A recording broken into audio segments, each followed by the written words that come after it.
We're here. What's going We're on? back. I don't know what episode this is. What, 69? I don't know. Might as well be. Happy 69th anniversary, everybody. Yeah. And if it's not 69, we'll get there eventually. So Soon.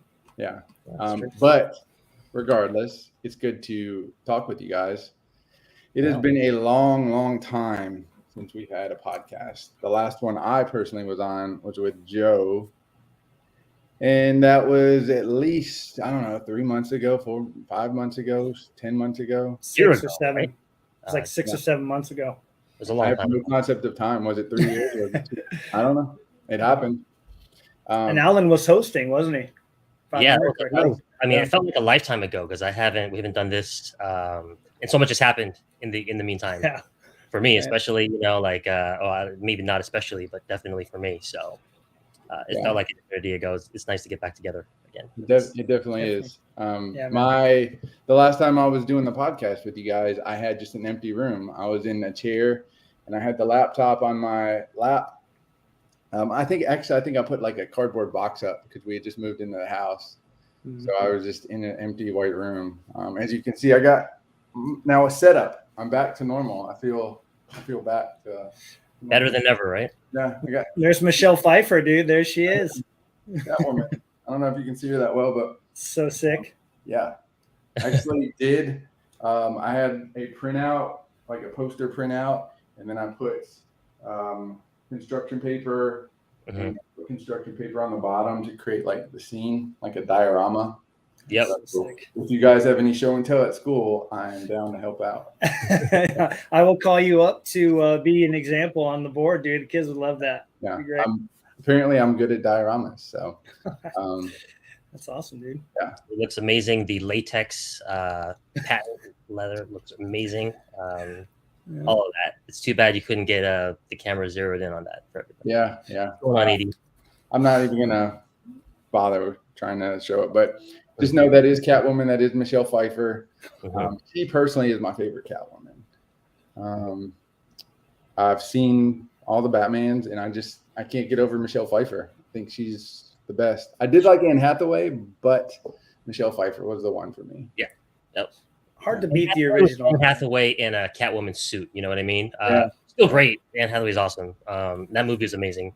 Maybe the only one who thought it was the best of the trilogy. But That's pretty good. but Pfeiffer is. I mean, she's next level. She is Catwoman. She nailed it, man. Batman Returns, she just nailed it. The new one. Did you guys watch the new Batman? Yep. Yeah, I did too. You haven't seen it? Alan? Okay. Let's tell them the whole plot right now. I'm fine with it. I'm not So sure. here it happened.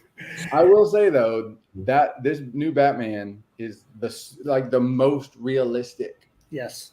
If a Batman existed in the real world, this movie would represent it. Even more realistic than the Christopher Nolan movies. It's it's like just a rich dude who could make it happen. That's all it is. It's not like mystical. Yeah. There's nothing that's like supernatural or you're just Mhm. no weird stuff. It's just a rich dude putting stuff together to fight crime. So when Batman's trying to scale a wall, does he have to throw that thing up against the wall several times and miss, and then catch it on? Climb up? Just know when you watch it, you're going to be like, yeah, that's something a human would have to do. Okay. And yeah, but there is a Catwoman, and I don't think it was better than Michelle Pfeiffer for sure. Well, I mean, yeah, and that's not going to happen, but you'll definitely warm up to it. I thought she was also realistic too, like her origin and sure. why she could do what she did. But I really like the Batman because he I can't give anything away. I got to be careful. Just like his presence when he's on the screen is really, really cool. Like the first scene, without saying what happens, the very first time we see him, I just like the brutality. Yeah. I love the movie. I agree with the critics. It was an awesome ride, a great experience. I had fun with it. It wasn't my favorite, but I definitely enjoyed it. So Talking about Twilight Batman. it's the Twilight version of Batman. But yeah, no, he did great. He as an actor, I thought Really? he was way better than everybody thought he would I'll be. He check was it out. good. Just watch it. I mean, can we just agree though that I don't know if you guys have seen it yet? Like, I already know what my favorite movie this summer is. It's been 30 plus years in the making. I watched it all the time with my father. It was incredible. I've been twice to Top Gun Maverick. I don't care what anybody says. That movie was amazing, and I don't think it'll be topped. No pun intended. There'll be no Top Gun. There will be no topping Top Gun. Are you saying that it was better than the first one, or? Well, I mean, you can't compare 30-something years apart, but the story, it continues the story, and the fact that all the flying sequences are real. Yeah. There's a couple scenes in there where you're like, oh my gosh, like I can't believe a plane can do that, a jet can do that, and they're really doing it in the movie. I mean, it just, I wish I could see it in IMAX. I really do. I'm dying. Is that an option? What's that? Was that an option, IMAX? Yeah, well, there's also like an IMAX 4E or 4D where like the chairs like move during the flying scenes and like wind blows in your face and stuff. I mean, it's like I've been hearing about it. It's like the most incredible theater experience you've ever had. But I have obviously we're in Sitka, Alaska, but we had it on opening night, and my dad and sister were here, and it was pretty kind of emotional at the end because of all the story and watching it with my dad growing up, and now that was like in the transition when he left. So it was awesome, man. It was like story wise, it's good, but I'm telling you guys, like the flying sequences are going to blow your mind. What about like a volleyball sequence? There's something different than that, but it's really, it's like not just for the purpose of like, let's show all these guys off oiled up and stuff. There's something. Tom Cruise like 60? I don't think he's aged in 30 years, has he, Alan? I have no idea what's going on with that. I mean, I don't know what he looks like anymore. He looks the same. Yeah. We got to see him with his shirt off, right? You will too, believe it or not. Believe it or not, he makes us all feel ashamed, man. Yeah. Okay. Anyways, no, that was it for me, man. So awesome. I'm guessing no Val Kilmer, right? I'm not going to tell you. You got to go see it. Because I'm going to go see that movie. I don't think, Greg, you may not even see this movie, right? You didn't love the first one. I watched the first one like 4 years ago. You had to be there. Dude, what happened? Yeah. I just was so against volleyball, man. I don't know. For years, I just avoided volleyball. That was the reason you didn't watch Top Gun, was because of volleyball? I was going to say, come on, man. I cannot stand volleyball. I refuse to watch this movie. Greg had a bad experience. He went out to play beach volleyball, ripped the shirt off. Remember, he started like, "What? Really? You put it back on?"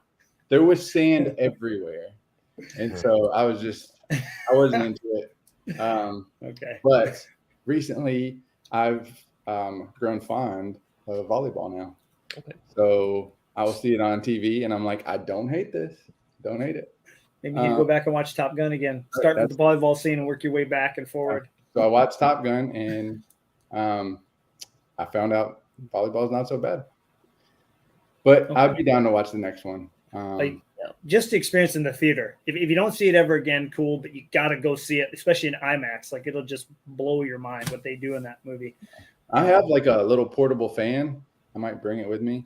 So I'm like, oh, yeah, I got this one right here. You just stick it in my face like this right when they're flying, Just like, they're like, what's this crazy guy doing in the front row?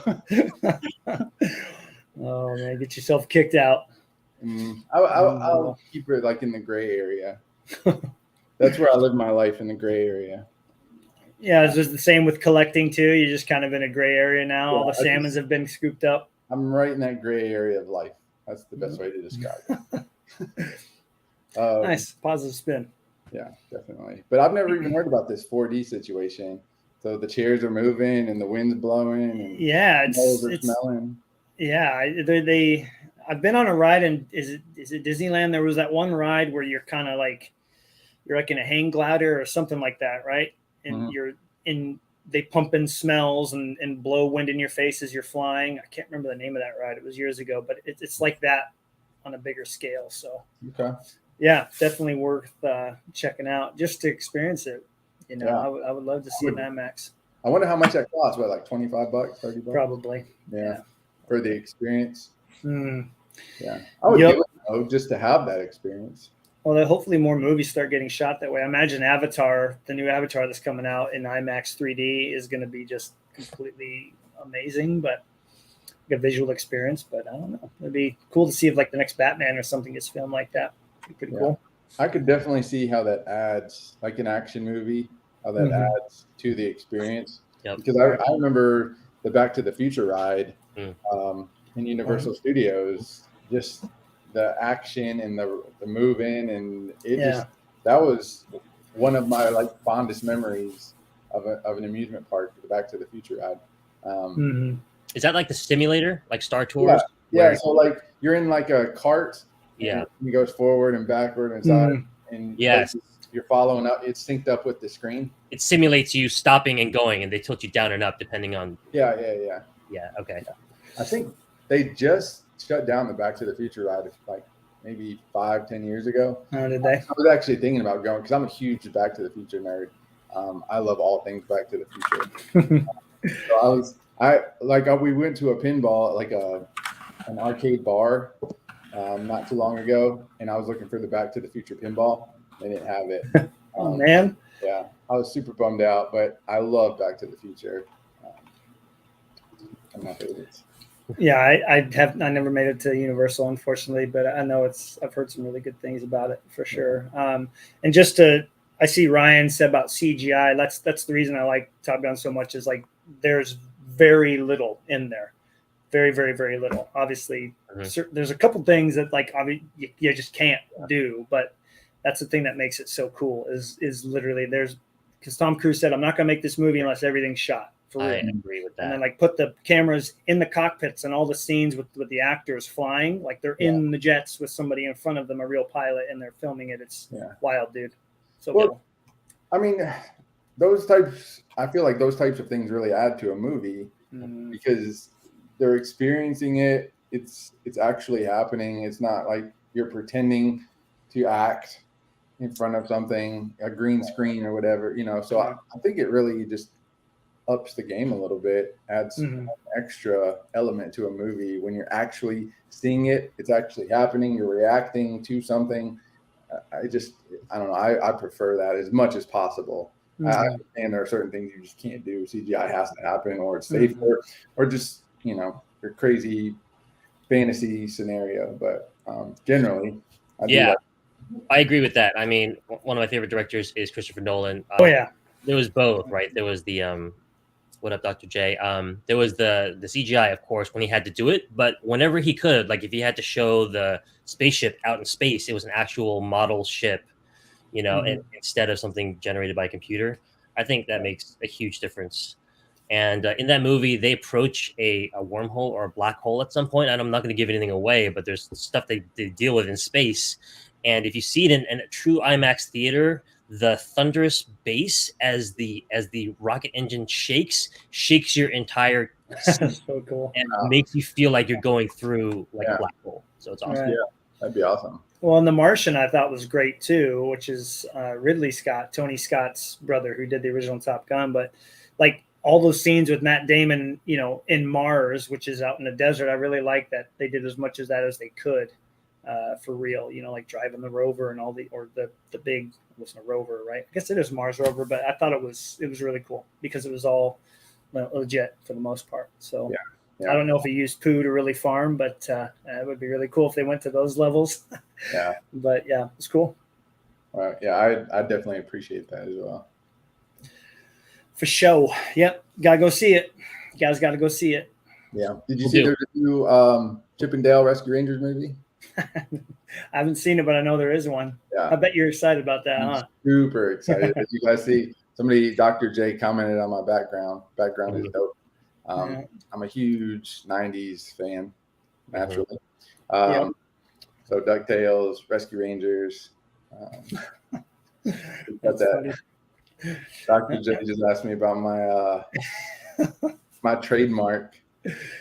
Oh, geez. We can't be bringing that thing out now, man. I mean, you got to save it for when everybody least suspects it, right? Could you even find it now if you move it? I know exactly where that thing's at. He's got that thing handy always. Yeah. It's framed above your bed. Yeah, I'm one organized card man. I know where my stuff is at. Well, speaking of that, can I throw this question to Alan? The last time we talked about card organization, your orange Nike box. Well, that was close to being done. You have the nice case now, don't you? Did you finally upgrade yourself? Yeah. I know that there's been a lot of talk about different cases, but I highly recommend the Nanook case that I went for. It's kind of like Pelican, but it's made. I think it's made in Canada, so not really outsourced. Made the parts, the actual build quality is extremely high. Couldn't recommend it more highly. So a lot of my best cards are tucked away in a pressurized Nanook Pelican. Is that something you got from Harbor Freight? I think Harbor Freight is just another one of the options that you could do. And I did my research about which one can protect your cards the best, and I felt that Nanook would do the best out of all, even better than Pelican. So that's why I went for it, and it's a lot cheaper. And you did like the pull apart foam? I did the pick and pull apart foam. It took a couple of tries for somebody who's really obsessive compulsive. I mean, the foam is expensive. It's like $80 for the foam itself. So when I messed it up, I was like, oh man, now I got to pay $80 more to redo it. So that's an expensive mistake. That's an expensive mistake, but I even schemed it out. Like I drew out every little piece that I was going to pick out. I measured everything, and unfortunately, I'm not a carpenter, so nothing fit, and so I had to do it over. I had to learn the hard way. Well, I'm just looking at this. Did it come with it came with the foam, nothing cut out at all, right? Like you had to do it yourself. There's nothing cut out. Let me see if I can get any of this on camera. So, there we go. Here. Okay, so you can see that. So I pulled that out. Each of these is like a sugar cube length and width thing, and then it goes all the way down. And then there's two halfway, and then another layer underneath, so that you get the length of the card. And it's pretty cool because you can also, if I had gone to the National with you guys this year, which I know that we were discussing, I would have taken this very case because there's a roller on it. It's like a suitcase, so I could just roll it around the show. That's awesome. Yeah. I really appreciate the roller situation. Alan would be rolling in there with style with that thing, man. That'd be awesome. Yeah. Part of the reason why I wanted to get everything graded was because I realized I wanted to put everything in there, and it's prohibitively heavy when you have pure, one touches in there. So I thought if I could get them in slabs or even in top loaders, it would make a huge difference storage wise. Yeah. That's one of the things I've struggled with is I like the idea of having one big, easily transported case. So you could put your best stuff in there, and then let's say something bad happens, you got to rush out. You got your case. Let's say you're going to the National and you want to bring your stuff. You have a roller case. So I've struggled with wanting to get something like that versus the cases that I have, which are wooden, these huge wooden boxes that are massive. If something happened, I'd have to almost pick which box I wanted to pick, to take outside, because I just couldn't carry all three of them. Plus I have a, graded case, a briefcase situation. So I've struggled with the idea of just getting something like that, where you can do everything very important in one spot and all your other stuff. You wouldn't hate, you'd be sad if you lost, but it wouldn't be just crushing to your soul. So I've struggled with that. I've thought about getting something like that just for the most important cards. Mm-hmm. Yeah. That's definitely. You got me thinking now, because I got the 2 display cases out there, and then I got 3 of these shoe boxes with all my flurries in my binder. It's I think I gave the shoe boxes out in one go, but then I'd have to have just an arm thing, in a blanket, just one shelf at a time, and then just hold the sheet and out I go. It would have to be something like that. A tsunami warning. What would you do if you had one shot to get out of the house and you could only take one? What would you do? I could get it all in one shot. I'd probably break an arm or two when I do it. I'd just be, just like when you're carrying 10 bags from the store and on one hand so you can open the door with the other. Mm-hmm. What happened to Matt? He burned up. He had all his cards in his. I died a happy man. I mean, that's kind of tricky, but this window here, it goes out onto a roof, so I just open the window and just like set stuff on the roof, and then grab everything else and out I go. But let's hope that doesn't happen, man. That would suck. Yeah. It's, you want to show your stuff off, but also you're thinking in the back of your head, what if something bad happens and I have to be on the go? You know, it's you can't have both. It's just impossible, you know. And I'm just almost as bad as you are, Matt, because I've got different boxes. Like I got my Frank Thomas box, I got my Tim Salmon box, Barry Sanders box, got my great. Like, what am I picking? Am I taking Catwoman? I don't know. All Greg's cards are gone, but he's still got Michelle Pfeiffer. She's okay. Got Michelle. No, I don't know, man. That's a tough one. I don't know. And I got my comic case. You know, my comic case now is like a legit. I got some stuff. So I don't know what I would do. I don't know. I'm curious, when you moved, because we've seen like the Frank Thomas, Ken Griffey Jr. picture box, that big one. Did you carry that? Did you load it in one shot, or did you empty it all out? Oh, I definitely carried it. 100%. Okay, so it is carryable. Wow. It is, okay. But it's so bulky. Yeah. It would be, you could maybe get something on top of it, but it's almost like if Jess tried to take it somewhere, that's all she could carry. I could probably get one extra thing on top of it. The comic case, for sure. Right. I put my like comic case, something on top of it. And Michelle Pfeiffer, just like jam it in your shirt.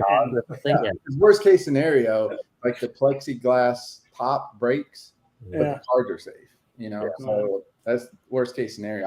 I can carry like 200 pounds. So Greg's been lifting. I can lift it over my head. I know you're in better shape than when you were at the National, so I don't doubt that, man. I bet you could probably do it. Well, I'm joking. You know, I would be in a bind to have to pick like one or two boxes. Alan's in a good spot. Thank God you don't have the shoe box anymore, dude. You just take the thing out and just wheel it out, baby. You're safe. I know. I mean, it's still a lot more than I used to have, right? But you know, and then other part of it is like, what's the safest storage for your card if no disaster happens, right? That's another consideration.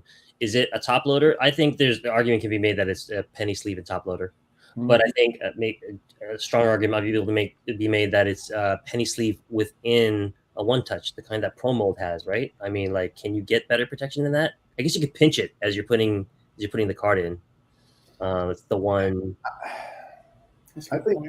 I think top loader, penny sleeve, and like a team bag. You know, the saver. I don't know, what do we have? Yeah, perfect fit. Perfect fit. Yeah. I think having that in the top loader in a penny sleeve is probably the most safe you can get. It's not rattling around. If anything touches, it's got some protection. I think that's your best bet. But it makes cards look like a peasant, you know? Yeah. Right. You know, look at this sweet $10,000 card in my top loader. You know, it's hard. It's really tough too when you're like, I've done a lot more like showing stuff off now that I'm on Instagram more, and I'm a purist. Like I really love seeing the card in its essence, you know. So like even when something, you know, is in a top loader, for instance, I like to have the card out and have it, you know, set up on a little stand. And you know, I think that's the best way to photograph cards, but it's tough because if I have to be honest, all my perfect fits are gone because, well, in the A-Rods, I took them all off of the one touches when those got sold. I kept the one touches, obviously, with how expensive they are now. But the ones on my flurries, I had a few on there, but then I'm like, well, if I'm going to display them, the ones that were in the perfect fits, that reflected the light too much, just didn't look good. So I can see that. It's, you know, and you know, Greg's favorite, the Pro Molds, they just display so much nicer, and they're just sitting there. It's not like they're being moved or scratched. They're just sitting on a stand in a case. They're the best for that. If you have those in a controlled environment where it's not rattling around, I mean, you're fine. You're going to be fine. It's in those like traveling situations or, you know, storage where you're starting to rattle around. You have a controlled environment like that, you're going to be completely fine.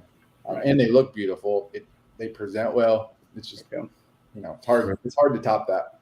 they're not very practical, with just how much movement most people's collections have nowadays. It just doesn't make sense to keep them in that. I mean, Alan, I know we had the discussion about like, okay, one touches, they weigh too much, they're too bulky, I need to get it down. You were even doing the what are those things called, Alan, for when you send cards in for grading, those really thin yeah, card savers, right? One of my best cards in semi-rigids, actually, because I've been waiting for so long to grade.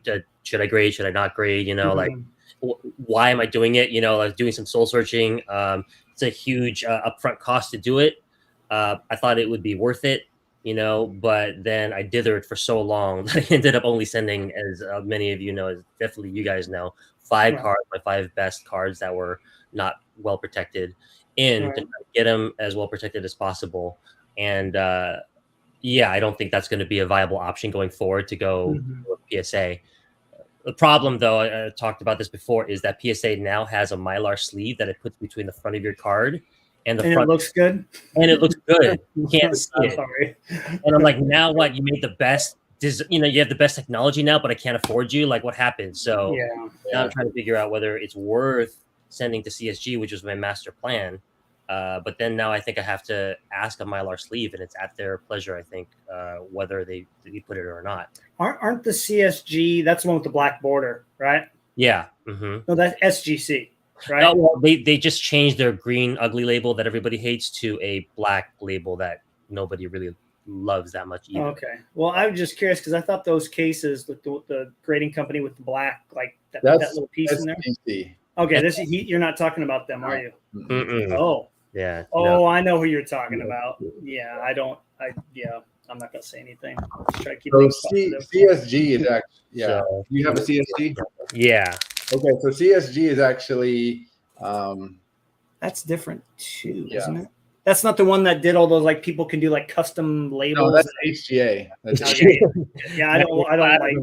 So did you know HGA actually will let you do this? Like Alan's card right now, you can choose to get it slab sideways, so the label will be right above his head. Way? Yep, I see. Oh, that's different. Huh. So you'd have you're gonna have to store it either sideways or put it up that way. That grading company, Greg, is there like old slabs of what is it, CSG? Are there older slabs from like the early 2000s, late 90s of that? Not company? Of that. That's a newer company. It is, okay. And so they were actually backed by CGC, which is the comic grading company. So they actually have some serious contender money. So you could see them like making their way towards like the BGS and maybe PSA one day. They've got the backing. It's on them if they can carry it. The money is definitely there. If they can make it work and put it into play is the question. You got to have the longevity. They got huge backing. Also, they're legitimate because I know. I mean, Greg, you love comic books, so we've seen the CGC cases of some of your amazing comic books, and the slab is the same. It's very, very clear plastic. So in terms of display, I think you would like that the best, Matt, of all the slabs, because it's the clearest. It's the clearest. Okay. So regardless of the benefits or like costs and benefits of grading, I think that would be your favorite slab. Forget the value of it.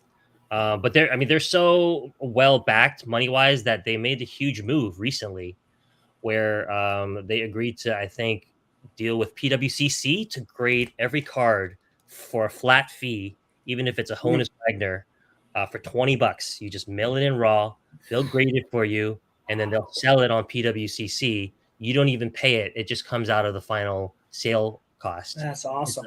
So if you want to sell a raw card.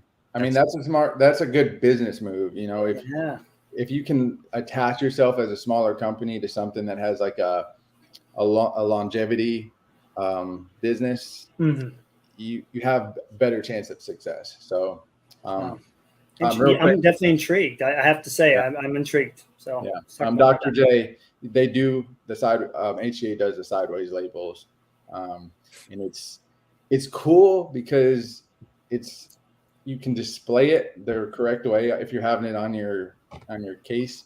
But obviously the storage situation is a little tricky because then you're going to either have to put it sideways or buy new cases that are set up for the sideways. Right. That Blackstone, 650 billion in assets. Jeez. Yeah. You're right. So they're heavily. legit. Yeah. That's a play to get market share, right? Because if they could find a bigger platform than PWCC, I think the idea is that they would like to get as many cards slabbed in their label as quickly as possible. Right. Okay. $20 and you have a $40,000 card and you want to sell it and you just don't want to pay, whatever the percentage is with PSA. Why not sell it on PWCC? It's basically free to get it slabbed. Yeah. Are they like just kind of protecting investment wise? Like obviously the raw cards that I would grade are all in good condition already, but there's a couple flurries that I'm like, especially his Young Guns. I think that's like one of his most desirable cards. I would love to get that graded. Obviously, a PSA 9, which I believe it is a pretty substantial card. But what value drop off do you see? Like if you have a Barry Bonds Topps Chrome Refractor and it gets a 10 from that company, is that going to sell the same as like as a 9 in PSA? Like, is that where it's at, or are we looking at 5 to 15 times as expensive in a PSA 10? I can just tell you that from experience. CSG right now, as far as I know, affords almost no bump. Like I haven't followed the market very carefully, but this in a CSG 10 would be I don't know, maybe at most double a very, very clean looking raw card, I would guess. So right now, it's definitely fourth place in how much sale value it adds, but that may change if they grab a bigger piece of the market and more people are used to just seeing that. So now would be the time to do it then, you're saying, right? If you're going to grade some cards with them. Well, that's part of the reason. And the other thing is things change very quickly. Like look at SGC. They were the laughing stock for a long time. And now they're the primary place for people who are trying to sell their cards to go just because they're way faster, way cheaper. And people sort of adjust it. So what would you do, Greg? Would you send stuff to them? You ever thought about it? My problem is CSG. I like the crystal clear cases that Alan was showing. I really like that because I have a lot of comics from CGC, crystal clear. Sometimes it can be hard to photograph, but there's just it's nice to see those comics that extra like pop from the case can really add to a comic. Like if you're at a show and you see it in this awesome case, like sometimes that's the extra bump you need. That's it. Even like with Mylar bags with comics, they have this like fine, like really clear museum glass look to it, and it just adds to it's a comic. It'll be a comic that I'm just kind of iffy about, but if it's in a Mylar bag, it makes me want it even more. So that CSG, the cases, having something clear like that, I think could attract you to buy the card. And in my eyes, CSG is an upcoming business. They're trying to get name brand recognition, get everything put in their card label so that they can become a contender with PSA and BGS. So if they're cheap, it's kind of like playing a stock market, where if it's cheap now, maybe you grade it with CSG and suddenly CSG blows up and their prices are, half of PSA. And now you look like a genius because you graded them all for 10, 15, 20 bucks. Right. And now they carry a premium. So it's just like playing, it's kind of just gambling, gambling with a newer grading company and hoping that they have success so that your cards increase in value. So I don't know that I would necessarily, I don't grade much, so for me to actually grade something, I don't know that I have that initiative. I've graded more comics than cards, honestly. So I don't know that I have a specific opinion about what I would necessarily do, but I can see people, going that route of investing in CSG and then hoping for the best with possible value increase. Instead of paying $600 to grade one card, right?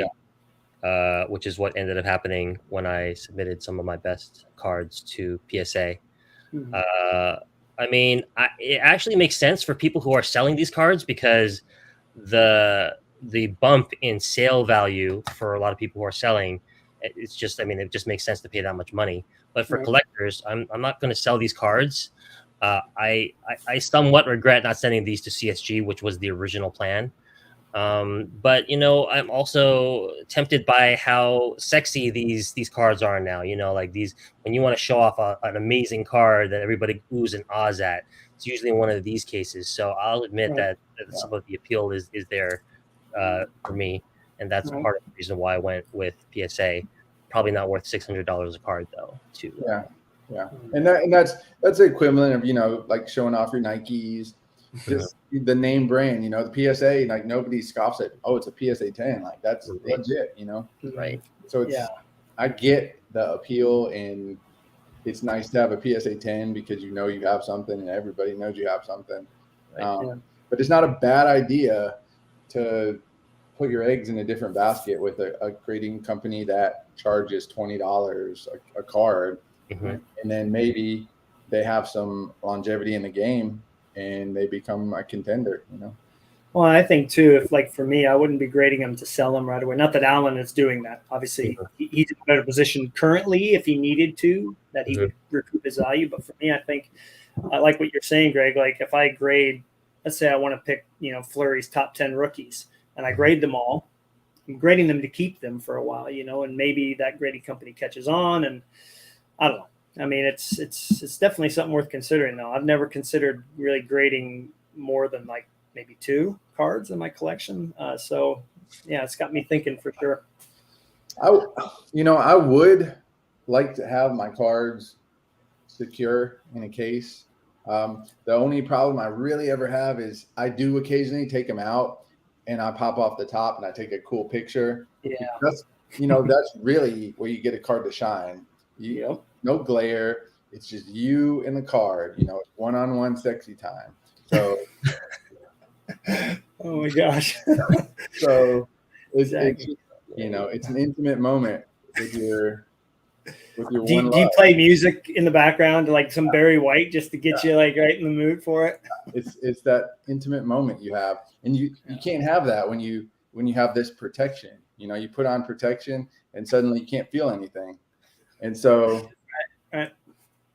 Alan's holding it together. Good job. I don't know where this is going, actually. I will say, though, can I give Greg a shout out? I don't know why this never happened. Like when we were first hanging out and doing this podcast and taking pictures and putting it in the 90s group, I always took pictures in the light box that I've now sent to Tyler with the front of the case on. I never thought about taking the front off and making it look like it's still in the case fully. And Greg, once he got his new phone, that was a fun experience because like I was seeing pictures of cards of Barry Sanders. I'm like, this is crazy amazing. You get the light coming in and you take the front off. And I was like, dude, that was a game changer. Greg. Yeah, you just raw dog it, and then good things happen. Oh my God. Yeah. I mean, not always. To bring it back to cards, I was so shamed by those pictures that I stopped taking photographs of my. I don't know if you noticed, but there was a 2-year period where I didn't put a single photograph of my card up because it didn't look that good because my camera wasn't good enough. Yeah. So I actually switched it to video and took videos. There was a period where I just sent videos every time in our Facebook group. You put on like a binder or something, right? Yeah, and it allow you to move it. Because the video camera is high quality in my phone, but not the still camera. So Paul, that's funny. Nothing like taking a card out of its holder. But I mean, you're absolutely right, Alan. It is a game changer when you get that card. I mean, Alan and I, Greg, we have the same scanner, the exact same one, I believe, and I've been scanning them in with nothing, like just completely raw card on the scanner, and but you just cannot get the essence of shiny cards, especially with the scanning. You can't do it. I mean, you can get really close. I can get very close, but it's not the same, especially when it's a refractor or something like, or your 24 carats that you guys have. You just can't get it to be the same. So yeah, definitely the best way to do it is with the triple lens camera and the light coming in perfectly. I can't tell you how many hours I've spent. Just go ahead. I just want to show it because Matt just mentioned it. I finally got this. Hold on.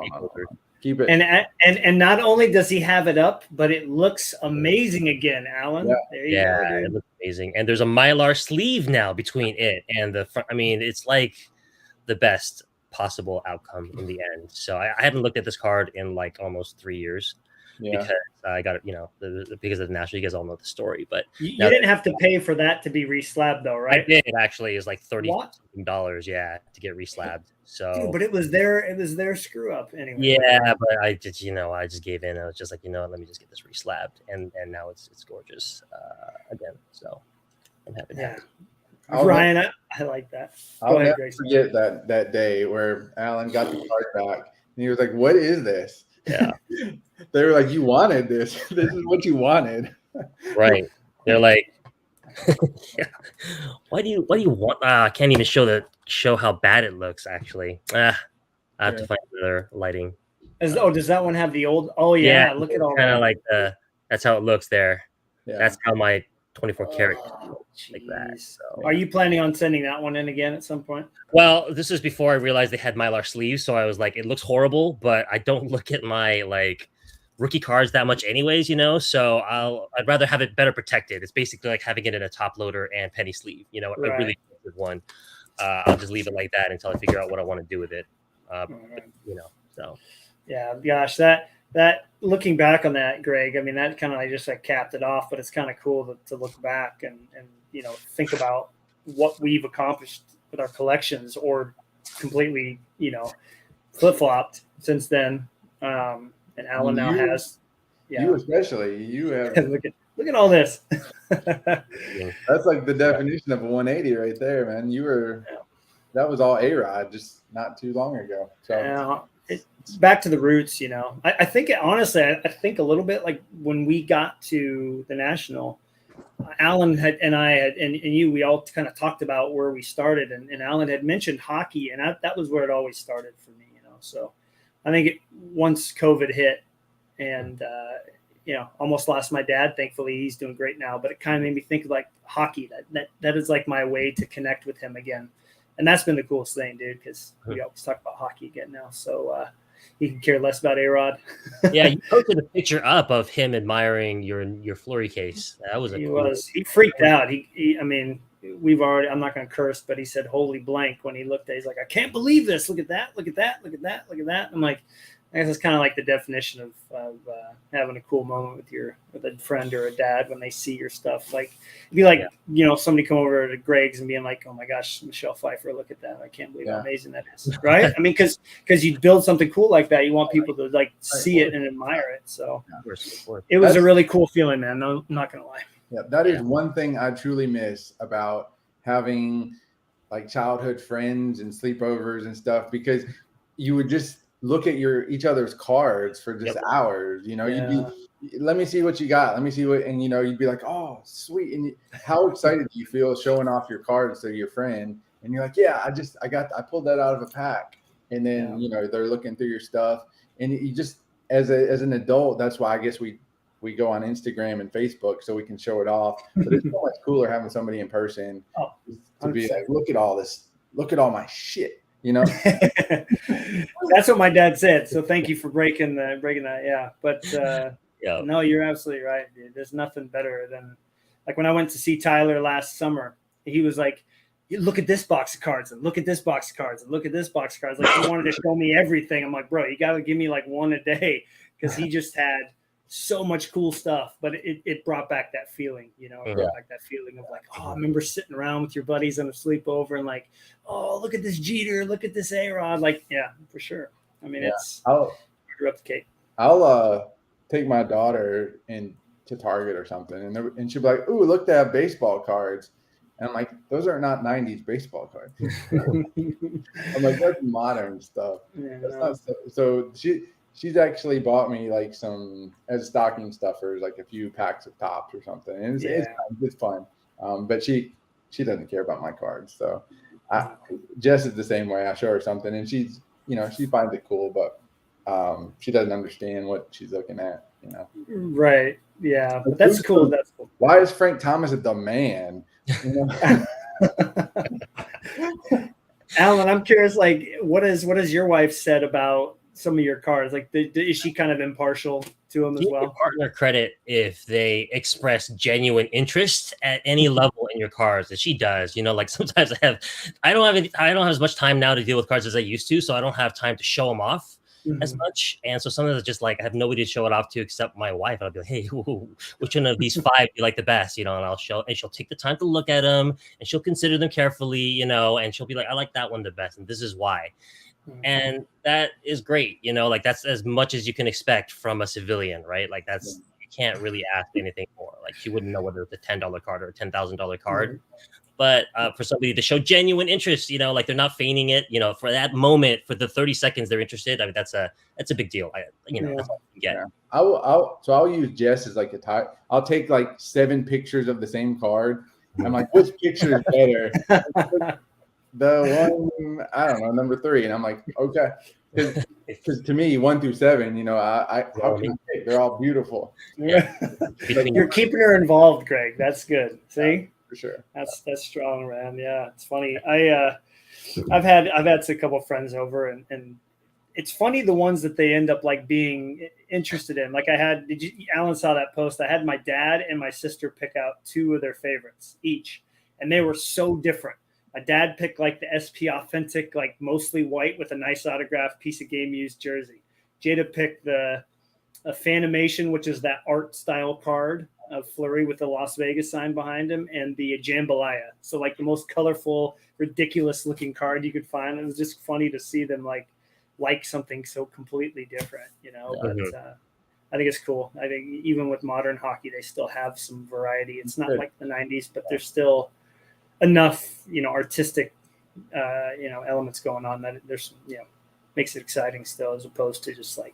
And it's cool to give, it's cool to give a different perspective from people, just to hear their thoughts about, somebody who's not in the world, so they just hear what they think or why they think a card is cool. Right. I appreciate that. Well, the comics too. Go ahead, Alan. Oh no, but I was just going off an earlier point that Greg was making about the reasons we show off cards on social media. It's to stay connected. It would be a lot more fun if we just didn't have anybody to show it to, And I mentioned on my IG account earlier today, just previewed that I was going to be on the show today, and I told everyone who happened to look at the card that I was going to show off this card. I was going to show off this card because I knew that Matt has an amazing card, an amazing hockey card to show off that's related to this card. Hold on. Okay. There we go. This is the 1998 Precious Metal Gems, Barry Bonds. And I'd like to just bring up real quick that Alan did an episode with us that talked about that card before he owned it. Can you please refer to that? The number 1 most overrated card in the list that I gave, and then of course in the subsequent month I went out and got like all of the PMGs.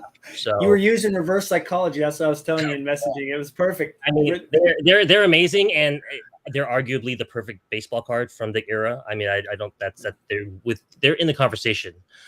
When I said overrated, I just mean that I think Spider-Man PMGs, because it said the word PMG on it, they were selling for like $400,000, and I don't know if this is that much better than like Essentials Credentials, which is near and dear to my heart. But the point I was making in my IG account though was that the connections you make, because right now I'm not super into. I'm sick, like I'm really busy with a lot of stuff, so I'm not as into cards as before. But it's great to be with you guys. It's great to be with people you've met through cards, and none of us would have the collections we have now if it wasn't for a lot of the people we've met along the way. And I saw that Daniel Hasenberg on IG was in attendance at one point. He was the one who schooled me to this card. I still remember you, Matt, when you gave me a hard time, rightfully probably, in July of 2020 when I went on that binge and bought a whole bunch of prized collections of players, thinking that I would trade them for bonds that I wanted. Well, if I hadn't done that, then I wouldn't have gotten the Edmonds, which I wouldn't have then traded for 2 cards I didn't really want, in Abreu Star Rubies and an Alomar Final Cut for Black Diamond. Okay. Just because somebody needed their Edmonds card. So I was like, why don't I just get this over to you? 5 months later, that person, Hasenberg, texted me a few minutes after this came on eBay, and I snatched it before anybody else could. After I grabbed it, people came on and offered 1,000 or more, backdoor to try to take it out from under me. And with the time I spend on cards nowadays, I would have never have seen this. Like I wouldn't have known about it until somebody had shown it off. So I mean, it's it's pretty great that the people you meet, you know, and how it affects how much you enjoy the hobby. Like Absolutely. right now, that's one of the great things about our group, and that's why I appreciate the list that we have for collectors, because I can't tell you how many times I've looked at that list. Just recently, the David Justice 24 karat popped up. Mm-hmm. So I remembered, I looked, who collects David Justice? Hey man, check this card out. Like, it's not something you're going to want to miss. So our group is very good at that, and I appreciate that list, just because it lets us know. It's hard to remember everything. You know, I'm old now, so I don't remember much like I used to, but we all are. Having a list is nice, just so that we can have that connection with the other collectors. Oh, for sure, dude. Well, if it wasn't for the connections, I mean, we all wouldn't have the cards and the connections. It wouldn't help us get the collections that we have. Yep. It's all about collections and the connections. Boom. I couldn't even figure out which one to say, but I honestly, without Instagram, I think my Fleury collection is maybe half as nice as it is. Like seriously, people have come out of the woodworks. Thankfully, Fleury's not like Barry Bonds. He only has a few really dedicated guys still in general, you know, so people reach out. So, hey, Alan, I can tell Greg's about to do something because he gets like, his face gets like really stuck. I don't know why Greg will be on center stage, but Greg was saying that I needed to pick up a Bonds jersey finally, so I finally picked up a knockoff. This was the last baseball card I bought. I still buy Tyler Glasnow cards all the time, and they're cheap, like a red refractor. Yay, red refractor out of 5. $88. $30. $30, baby. Love it. 88 Donruss retro. What's that? That 88 Donruss design retro. It is, yeah. They did something like that, but it's the first time. I've been saying forever. There we go. My camera's finally doing a good job. That they need to put a picture of Tyler Glasnow doing that on the mound on a card, and they finally did. But now he's hurt, so everything's cheap. I love it. It's like buying Tim Salmon cards, Greg. Oh, I love it. There you go. Thank you. I was gonna say, do you want me to keep going? Well, I mean, the reason I liked the PMG though was because there's an amazing card that you picked up. I don't know if I. Well, I think it's a really good discussion that I want to have with you guys, because Greg bought the Frank Thomas. Am I allowed to say this? You've shared the Frank Thomas, haven't you? Which one? The PMG, the 98. Yeah. That was 2 years ago, right? Yeah, give or take. I actually have it right now. Oh, perfect. So, I just in general, yeah. Oh gosh, Greg's playing fire. Nobody breathe. Unprotected. Greg, you're raw dogging it, man. Be careful. Hold on, let me figure out how to do this. Oh God, please don't fall out. That's amazing. That card is so sick. A beautiful card. What a picture too. Goodness gracious. There we go. So I just want to mention for everybody that's here that hasn't seen it, if you go back and watch our interview with Gina Arena, she has the sample book where the piece of that is for the sample of that card is missing. Like, that was just nerding out big time. But the reason I bring that up is when we first connected, I remember there was an A-Rod that was a PMG 98 that was $150. Buy it now, and I didn't do it. And Joe said to do it, so I didn't. And it was one of the biggest mistakes I ever made collecting A-Rod. And then they literally, it wasn't like a steady incline. It was like that practically, right? And it's done that for the last 3 years. So I remember the card that I have was ungraded. There was one for $79.99, and this is out of 10. Buy it now, a Fleury, and I offered, like we all do, I offered 50, didn't get it. And somebody else bought it. So watching the trend of the PMG market for hockey, which they did in 2012, in a retro release. It's the only PMG, the first PMGs that came out. They've started to do the same thing that we all experienced with the 98, the 99, and the 2000 PMGs. So I paid more than I've ever paid for a card, but following kind of my instincts like we all did. Greg, when you bought that Frank Thomas, I'm sure you thought, if I don't get this now, it's going to be way more expensive next time I see one. Yeah. Right. Go ahead. Because at the time it was like an exorbitant amount to be charging for a baseball card, and now you can't find it for that price. No way. No. You have some of these things you just have to take. Like you were saying with the A-Rod, You got advice to take advantage of it. And Rodney says the same thing, you know, buy now, pay more later. So we get into these situations where you never know what's going to happen. Like suddenly got a stimulus check and the world's crazy and everybody's paying $10 million for a Jordan rookie, and you just never know. You never know what you're going to get into. So it's nice sometimes to take advantage. And then when you do take advantage of it and you get this card and it's 20 times more expensive, you're like, oh my God, what a good decision I just made. Exactly. So, yeah, it feels good. You pay it. You know, your wallet hurts, of course, because you're dumping the change out. You're taking your coins to Coinstar and you're trying to baloney for the week.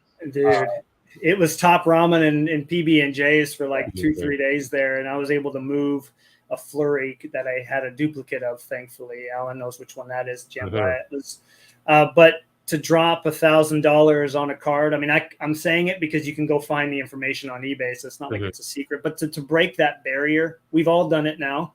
Greg's done it. I've done it now. Alan's done it.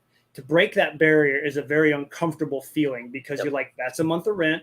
That's fixing the car twice. That's all these other, that's food for like 3 months. Like it's a lot of money. But then to look at the trend, like if I ever have to move one card to like make sure I'm okay for like 2 or 3 months or something because of a medical bill or whatever, this is the card that unfortunately would have to go, but it's awesome to have a copy of it. And that's the green PMG. Very nice. Hold on. Let's see if my camera will grab it. Yay. There we go. And so I get it close enough. Hopefully I'll do it. I bought a new camera, hopefully hoping that it would focus up on it. And it's got like there it goes.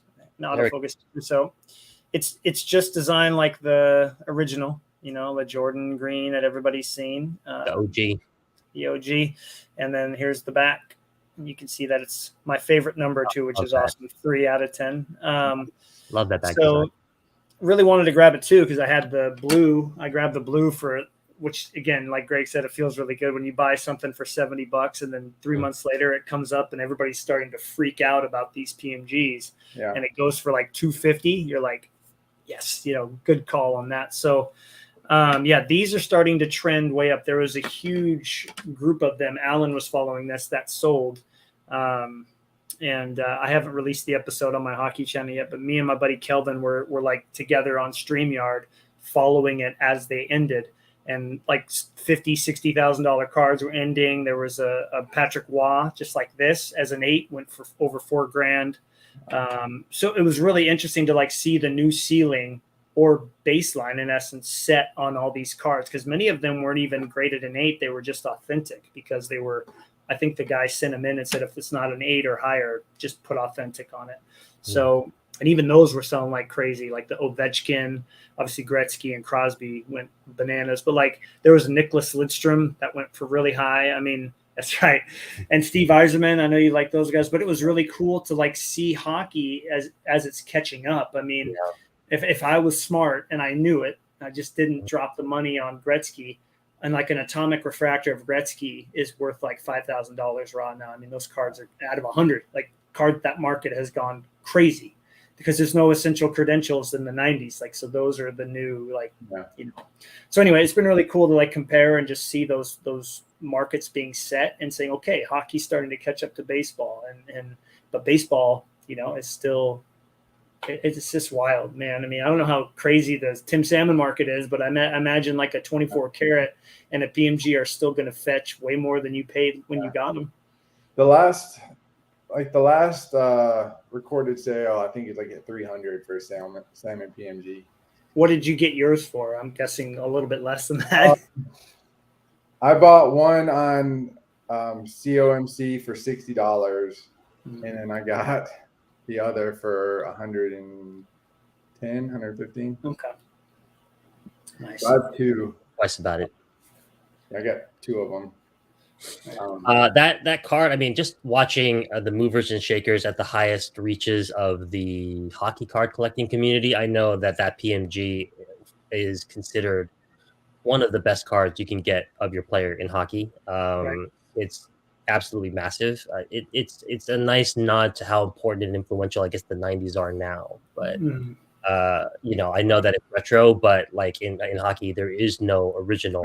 That is the original. So for that type of design, right? So that's as good as you can get. And they're the only ones doing like new PMGs now. Because Yeah. Upper Deck can still do it. They have that license, so they're doing it every year. They do Metal Universe, and I think that brought a lot of the hype back for the original design. And some of those, like some of the 101s, the gold 101s, have sold for, I think the Crosby one for $250,000, and that's not even a rookie. So it's there's a lot of love for those cards in the hockey market, and I would argue that people in the basketball market, the baseball market, and the football market are all coming in to try to get a PMG of the newest, hottest player, So I think you're going to see them these originals continue to go up. So I felt like it was a really smart investment, but it still was uncomfortable. That's so much to pay for a card, man. This is, Once you break the seal, like that's the thing. Like I'm done. That's it. I don't think that's going to happen actually, because it's not going to hurt as bad next time when you have to drop I found that every time I stepped up to another level, unfortunately for my pocketbook, that the pain goes away the second time. Like you're used to it. I don't know. Well, what do you think, Greg? Is it the same? It's hard, man. It still bites every time for me because I think you fall to the vice a lot easier. First time you're like, should I do it? Should I not do it? And then you're like, if I don't do it, but I've never done it before. And then the second time you're like, I'm going to do it. And then you do it. And it's a little easier, but it doesn't hurt any less. I feel like just because it's such a large sum of money. I never broke 300, 200 for the longest time. And then suddenly I just went through the roof on some stuff that was a great decision now that I'm here in 2022. Yeah. It was a great decision, but it still was an uncertain time, and it still hurt for sure. Well, and I will even go to say, like, look at what I paid. You guys were there. What I should have just bought that A-Rod out of 10, like right there and then for 500 and not, but Greg is like, I don't know, Matt, that's too much. Like back then that was too much for us. Right. It was. Because I never went over 100 ever, like I didn't have to. And I got the Essential Credentials 99 for $70. I'll never forget that. But like once I broke 100 with Fleury, I'm like, well, if I want to get all of his cup stuff, the majority of it, I've got to pay over 100. So going over 100 became easy. So that's where I'm at now, like that, because I understand, like, I just cannot get stuff unless I go over that. Like in that 1 to 200 range, I can get a lot of really nice stuff. With A-Rod, it was below her. But yeah, I will only go over 1,000 one more time or two more times, a 101 or a shield, because those are the two things I don't own of Fleury. So like a shield is like an MLB logo or, or whatever, like in basketball, the logo, man. I would love one shield of Fleury, but I doubt I will get it for $1,000. It would probably be a lot more. So that's the thing. Now you're at 1,000. So what's 1,700? That's that. I mean, it'd be spending a half month salary on one card is tough to justify. It really is. That's why I've had an opportunity to do it, and I have to justify not doing it. It's better, But one thing that I hope that, I don't think either this has happened to you guys, but I don't want to lose the enjoyment of the little cards, the ones that are like, I found this variation that I didn't even know existed and I got it for $10. Like, I feel like those need to be just as exciting. And if I was always spending 1,000, 2,000, 3,000, those would kind of fall by the wayside, and I don't want to do that. But so that's really on you as a personal collector, because, this is just one of those oddball sort of parallels that's awesome, dude. Only known by nerds, and Ray kind of weighed in on this already, but there's an embossing here. That's the employee set. This is the employee set, and they're usually really wrecked up front because of the snow. But I mean, you cannot, this card is so sweet to be able to have it, in good condition and nearly mint. Very, very satisfying. More satisfying than a lot of really high dollar cards. So you really actually don't know what's going to get you until you get it in hand, and then you assess like how much joy it brought you. So Right. I didn't mean to interrupt. I just want to show an No, example. no, that was just that's a perfect example of like enjoying a little card, because you can spend thousands of dollars, and that's one of the things that really I don't say really, but kind of bothers me on Instagram is you post, a high-end card and you get 100 comments and 100 views, and then you post your favorite card, like $5 card, and everyone's like, I don't care about that. Right. So it's really just on the collector and that like, if you truly value a card and it truly excites you, then who cares if it's $1,000 or $2? That's one of the things I'm a strong advocate of, and I will post. The other day I posted a Barry Sanders medal base card in the football group, just because I love that card. It is an amazing card. It's got a lion in the background for 98 medal. It's just one of my favorite cards, just purely based on that design and picture. So it's really on you as a collector to get that stuff out there and to show your excitement for something that's $2 or $5, and just put it out there. If it's not $1,000, that doesn't mean it's a bad card. It's just people like expensive things. They like name brand, so you get into that. Like we all do, sort of. We all do, but yeah, but if it's away from it, if that's all there is, I totally agree. Like I've shown off some of my favorite cards on IG, and nobody cares. So I always got your back, bro. I $2 cards because I care. It's so cool to see something different, because you can post 24 carats and essential credentials, and we all know what they look like. But when you show that employee set, I don't really see that every day. So it's nice to see something a little different, and that makes me happy as a collector, because I see you appreciating something that is smaller, and I get to see something that I don't really see every day. So that's something that I appreciate. And Alan doing the Ultra Master Set, that makes me really happy, because I think for me, that was one of my more enjoyable moments at the National with you guys, is when we found that one booth that had like 4 or 5 gold medallions that Alan didn't have, and they were from like $2 to $10. And then looking at the odds, we opened a box, and Alan's like, wow, we actually pulled a one per case card. But you can get this card of bonds for like $10. Like that kind of stuff, I think keeps the perspective of like collecting as a kid in mind. So I mean, this card, you guys encouraged me to get this card like 3 years ago. I finally just now got it. It's because I'm working on the master set, like that was saying. Have you felt the tip of it? Yeah, what the sorry. What did you just ask? I did definitely. There's like 3 different materials. It's like board, faux wood, and felt, right? So all around the border. So I've been picking up, bigger and smaller Ultra, trying to put it together. So that Ultra autograph you just showed. Yeah. That's one of my favorite Tim Salmon autographs, and it's a Tim Salmon autograph I found at the National. I already had it, but I bought an additional one. I remember that. Yeah, because I was like, it was like $10, I don't know, $15, but I hadn't bought anything really, so I just wanted to spend some money. I remember that now. You always get a feeling when you look at a card for the first time out of the mailer. I was like, there's a reason why this card is awesome, or why, and that's the reason. That is that was one of the few cards at the National that I did buy. I found the Tim Salmon. I love that autograph. It's fresh. It's crisp. It's crisp. I mean, it's really crisp too. So I very, very happy with it. It's even written over the embossment. Pretty sweet. The card just looks so cool. The way they did the autograph, it's a cool design. Like, it has the it factor. Yeah. Card. And it's Fleer Ultra. Like that's the only one you can get from the 90s. I just remember being at the National. I think you found that card, and it was like $10. What should I ask for? 7, maybe 8? I was like, geez, wait.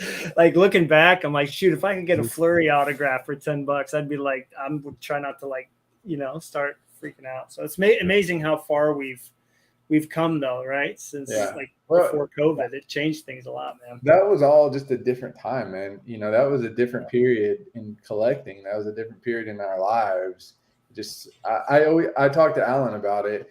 I just said that was like the perfect time in all of our lives, with the most kid goggles, the most excitement. Yeah, man. It was just so fresh for all of us.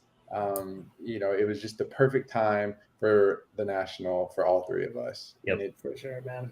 It's an experience I'll never forget, and I'll always appreciate, because that, just pushing you guys to do more at the National. Come on, Greg, let's take a break. Come on, PB&J time. I don't take breaks, so just being able to push you guys to be better collectors was just, it was a special place in my heart. Yeah, we're all better because of you, dude. Thank you so much. Oh, man. But it's going to be fun next year, to experience it in the same location, but us being in completely different places, because you found all the salmon except one, but thankfully we know it exists. Alan has really kind of narrowed his focus down. I'm on the Goldie train, which means I can find random $1 cards to buy and make me happy, or I can find a flurry I don't have. So it's but which means there's even less than 90s cards probably for hockey. So it'll be more of a I feel like for all of us, it'll be a lot more laid back. I mean, obviously it'll be fun to see every table and be like, oh, I remember this card, and whatever, but I think it'll be more relaxed and allow us to maybe go do something else or something. Yeah, I will 100% eat a peanut butter and jelly sandwich now. In the VIP lounge or not? Again. But I would like to do something like go see a baseball game, or something else, because I don't feel like I need to be there for 16 hours now. Gosh, we did that too, man. We freaking hit it hard. It was like 8 hours straight or something. My feet were so sore for like a day and a half. I barely walked after that. I was like 2 hours after you guys did, and like took a cab in. You guys were pounding the pavement like the whole time. Like I was losing my mind waiting in line at the PSA line. You guys were hunched over reams, billions of cards. Like it was that's what you guys were doing. Yeah, I don't even have an accurate number of how many cards I looked through those days. Oh, dude, it was so much. There's no telling. It was like the little devil on my shoulder telling me the next card is going to be a Tim Salmon 24 karat. So just keep pushing through this. Yeah.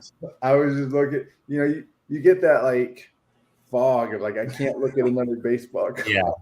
Well, we kept doing it, man. We kept doing it, but all you guys, all of us, like we were just like taxed. Like I think everybody took a break. I still kept doing episodes, but everybody was pretty tired for a month or two actually to feel normal again. I remember all of us being just gutted, just exhausted for a couple. You on more than the rest of us, I was pretty tough.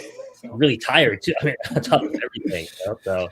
I just love, for people who weren't around, a year ago, that it came full circle, and he has not just the card, like a card, another version of that same, but it's the one that was in that super nice, amazing seller's case at the National. It's like the one. No sarcasm. Could only do that. There's a couple questions in the chat, Greg, you might want to take a peek at, especially the one from Eric. I'm glad he asked that question. So this has been brought up. The infamous. Yeah, the infamous. It does exist. They do exist. Alex, significant inserts. What's going on, Alex? He has found one, and so one exists. We know of one that exists. So it's not a unicorn anymore. It's not something that I've fantasized about. Well, it still is, but it does exist. So I'm a picture of it. I'm interested. I've got a picture of it. Yep. So I've seen it. I seen it. First time. I know that it exists. There's another question. I think a couple people asked. I know significant inserts, and then which bonds, Dr. J? Yeah, I wasn't sure what you were referring to. So and then Mellotron too. This is the one from the National that Matt was referring to. This is the Look at that thing. It's your big screen. Okay. So happy that card. And just a little plug for past episodes. I did an interview with Alan on this channel about the journey of getting that card after it was at the National. So really, really fun interview. You guys should definitely check that out. This is out of 99, and the green is out of 2, because every card from the set was numbered out of 101 total. So pinks and greens together all added up to be 101 cards. And just depending on where it fell on the checklist, this card falls number 2. So the pink ones were out of 99, the greens were out of 2. A-Rod is out of 1, right? A-Rod is number 1 on the checklist. So that's 1 versus 100 for the pink. Right.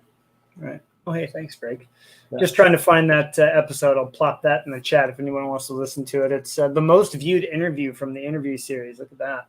Alan, I think, has 400 of the 409 views. Is that what you said? Yeah, I was going to say 50 of those views are mine, but it's still, I highly recommend that episode. No bias. Yeah, that seems to be a good one. It was pretty it's just crazy to think of how that ended up back in his hands. You know what I mean? After everything that happened, man, it's just wild. It was like the perfect moment to get the card that just flew away during the National that wasn't meant to be at the time. Yeah, but you guys were with me every step of the way. Like we were on air when this thing went live. Yeah. About right out as soon as I went off air. So I just remember telling him as we were off air, I'm like, Alan, this card got listed on eBay, and his eyes were like about that big. He's like, I gotta go, guys. Boom. And then you could just see him like, how am I gonna afford this? What am I gonna like? I bet the wheels were turning, and it's a good thing your buddies at the National were telling you to not buy it. That was definitely good advice by us. Made a great decision that day. I mean, turns out you should have bought every card. You should have bought every card that you had at the National, because now you'd be a millionaire. Right. That's for sure. I got a question for you, Greg, because we haven't, we've talked a little bit last couple of months, and you've talked about you kind of ebb and flow with your excitement about collecting. But now that salmon is kind of like, other than that one card, there's more or less you're kind of you've put together the nicest salmon collection in history. Now that's kind of like sitting and not brewing. What is it? Fermenting. What's next? Like what kind of stuff are you excited to look for now?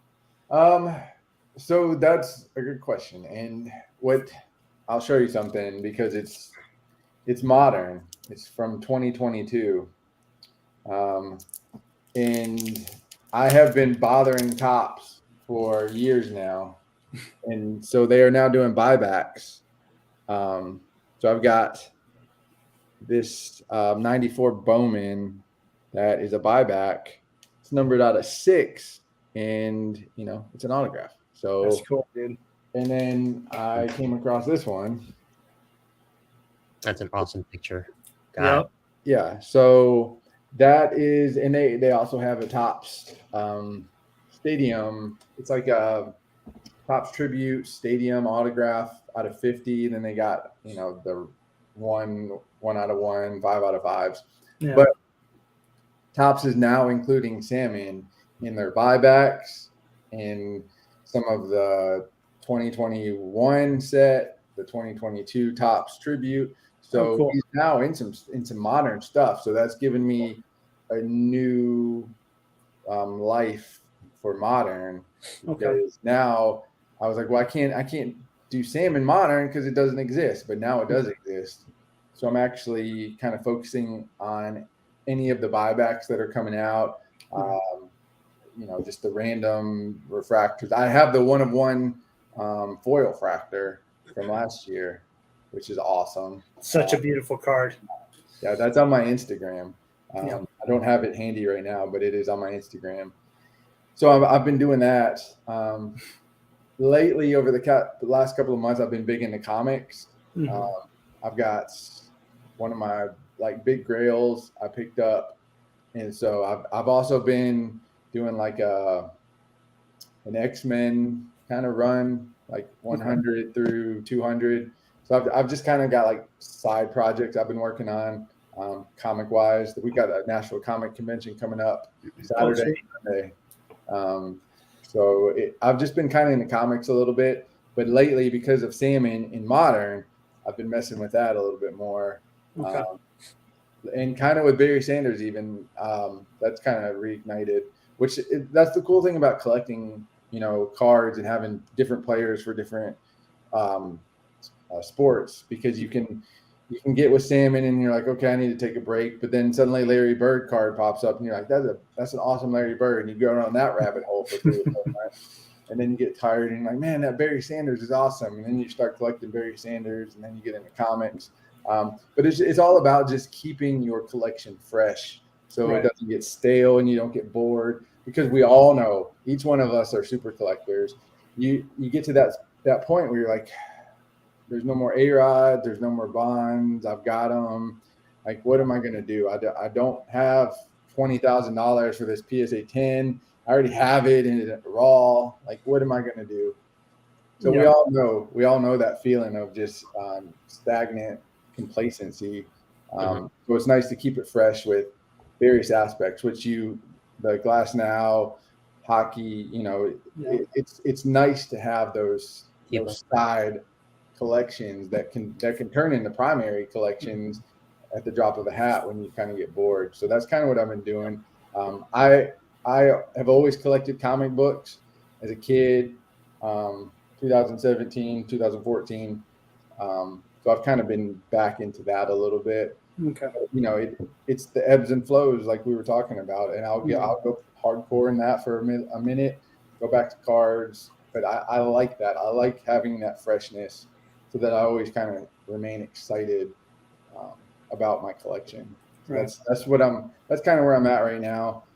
So I'm not hardcore about anything, but I am dabbling, like just keeping the collection flame alive. Nice. Alan, I thought you mentioned something kind of like, you joked like I could collect anything really. Do you think like if Bonds was cheaper, you'd be collecting like Pokemon, or not Pokemon, like hockey or something? Do you think you'd be going down other avenues like Greg and I do? If Bonds was cheaper, I'd have more money left over after I bought a Bonds card. You mean like what? Yeah, right. Because he's so expensive, I don't think it's for a lack of interest in other things. We all love cards, so I actually love Marvel cards. I heard that the Marvel card industry has crashed. So if that's the case, that's good news, because for me at least, I wanted to pick up some of the Series 1, Series 2, and Series 3 Marvel cards from 1991, 92, and 93. Okay. There's a lot of cards. I play Magic with my kid, so I like cards of many types. But you're right. Like if you're going to, and I do this just for Bonds. If you're going to focus your money on anything, I would focus it on one card. Mm-hmm. That's the mentality. But that's the problem, is like you focus all your money, everything you can squeeze out of your hobby fund into one card. The next day, another card comes out. You're like, what am I going to find funds for this? You get the card, you spend the money, you get the adrenaline rush, you get the card, and you're like, now what do I do? I know. I'm like, okay, well, I got this. All right, I guess I got to go get this. And this is like, what are you going to follow that up with? Greg came to me with the Hardball Galaxy Bonds. Like we all like comic books, but I didn't make a move on it. I just don't like it as much as the real pictures. So. Right. Maybe someday I'll regret it, but the point is there's always the next big thing, and right. You can ask them, "Am I crazy? Should I be spending this amount of money on this card?" And most of the time, your friends give you really good advice, but just maybe most of the time, a couple of nights first. Yeah. Yeah. So Significant Insert asked if we're going to be doing podcasts again, and our goal is to do them somewhat frequently. I'm not going to say we have like a week or a month schedule, but we want to get back into it just because we had a nice break, and it's nice to reconnect and get back into the community, get all the excitement flowing again, get all the juices going. So I think we're probably going to have, we don't have a schedule, but we are going to do some more. It's fun. When we're in the moment doing it, we're all having a blast. It's nice interacting with the community. So I suspect we will be doing a good amount more in the future. So I just wanted to address that with Significant Inserts, just to let you guys in the community know we plan to do more podcasts. We were the original. I don't know if we're the original, but I mean, yeah, pretty much. I think was it like 2-3 years ago we talked about this being the more reoccurring cast of people, and so yeah, that'll be great. It's gonna be fun. We're all gonna like rotate hosting and all that stuff too, because I got plenty going on in the hockey channel, which is fun for me to do. It's hard to keep up with that too, but it's more kind of focused topics or an interview type thing. And I will say that I have spoken with Jean, and I think it would be really cool to connect with her again if I do make it to the national. But it would be awesome if she comes to Chicago, next year. It'd be great for us to connect with her. That's probably one of the coolest opportunities that we all had. And other than meeting Mike Kramer, that was pretty sweet too. Yeah. So. You're lucky on that one. I enjoyed having Jean on the podcast just because that's knowledge that we need to preserve as collectors. Sure. Just knowing why the cards were made, the thought process behind them, having that recorded is awesome. Just because you can show that to people. Like, I wonder how they even came up with PMGs, and you're like, well, actually, I will tell you why. And you can watch it. I sent a link to somebody who they were asking questions about the PMG, and I was like, well, actually, we know, we have information. So it's like a piece of history, for cards. Just having that documented is really cool. So I was grateful that we got to do that. Thanks to Matt for Thanks a lot. She's us. an absolute treasure in the hobby, and she's back in now, right? She's working for Upper Deck, designing in real time. She is. And I haven't got the details of what she's doing. I know that she had her hand in on that Goodwin's Champions that just came out, and then they're doing another set that's coming out later. It's a mixed sports set again, and of course the Jordan PMG in there. He's in like a practice Space Jam jersey, and all the logos are removed. So they're kind of working around, kind of like Panini does with baseball. They're working around to get LeBron and Jordan cards and all, all the big NFL rookies and whatnot. So it's cool to see them designing again. And I do hope that since she's working for Upper Deck, that she comes and works her way into hockey, because they do the Metal Universe sets. Like, hey, like get in there and do a couple inserts. Like the Jambalayas, this upcoming release, look 10 times better than this last most recent release. I have to figure her and her husband had a hand in on that, because it has a very 90s color scheme to it, as opposed to like more kind of toned down colors of last year. So I honestly think that if I was going to pick something, that she had her hand in on that, and it makes me excited for I can't wait for the first flurry that she does to come out, whether it's $5 or $100. Like it's pretty sweet. So. Yeah. That would be nice to kind of complete that circle of cards that we were interested in, that she created, and now 20 years, 30 years later, doing the same thing. So that would be nice. I would be interested in something like that. If my players are involved in it, I would definitely imagine Larry Bird would be in there somehow, even if he's not if he's in some old school college jersey or whatever. It would be cool to see him come back. I don't know about the baseball players or whatever, but it would be pretty cool to see her slowly work her way into doing cards again. But yeah, that definitely is one of the bigger highlights that we had so far. But happy to be back with you guys, man. This is fun to get the crew back together again and see how everyone's doing, how different everything is. Alan's got a new background, Greg's got a new background, I do, and so it's pretty cool. We're not going to really have any kind of definitive structure. It's not going to be ask and question and ask situation, but we are occasionally going to have interviews for people like Jean and people that we want to talk to. So that's not out of the question, but we're trying to do a little more like of a group hangout where everybody feels welcome. And just talk about fun stuff. It doesn't necessarily have to be cards. As you guys saw today, we talked about volleyball and naked men. So you never know. You just never know what we're talking about. I do want to share a real quick piece of information, because Dr. J said something. Mike Kramer, he messaged me the other day, and his book, he actually wrote a book about like an autobiography. He wrote a book about his journey creating Pacific, and it's in the editing stage now, which is really cool. So very cool. What's that? I would read that. That's very cool. Oh, dude, he's got so much stuff to share, and I hope there's stuff in there that he never shared with us in our interview, because every time it's so cool to be able to text him a picture and say, hey, what was up with this card? He goes, oh, actually, those were hand packed and all this, just to hear him tell stories about the creation of it. I think a lot of people are really going to like that. Even you, Greg, because I know you're a huge fan of that brand, right? Sorry, I had to, man. I couldn't help it. That doesn't mean I don't want to hear the story. No, I'm just kidding. But and still amazing cards there from even Greg, who has his strong opinions, has some cards that he loves from Pacific, I mean, right? I know you still got some Salmon Pacific stuff to pick up, bro. So you always got that left to do, right? Yeah, I would probably pick those over Topps Tech. Wow, that's a strong Top statement. Tech, Like 98. I was persuaded. Maybe I'm too easily persuaded. But I had 4 of my diffractors, and then I sold like 3 of them after that was a good decision. Greg got through tracking them. No, but I thought Greg was putting the Pacific Revolution master set together. Didn't you say you were going to start doing that? That doesn't sound like it. Actually, what did you decide to do with the credential set that you were working on? Did you bail on that? Gone. You sold it all? It's gone. How much does a Griffey or a Thomas cost right now? What'd you say? How much does a Griffey or a Thomas in that set or Bonds cost? The Griffey's, I think, roaming around 1,500. Yeah, that's why it's gone, because I was 24 cards away from the whole set, 100 card set.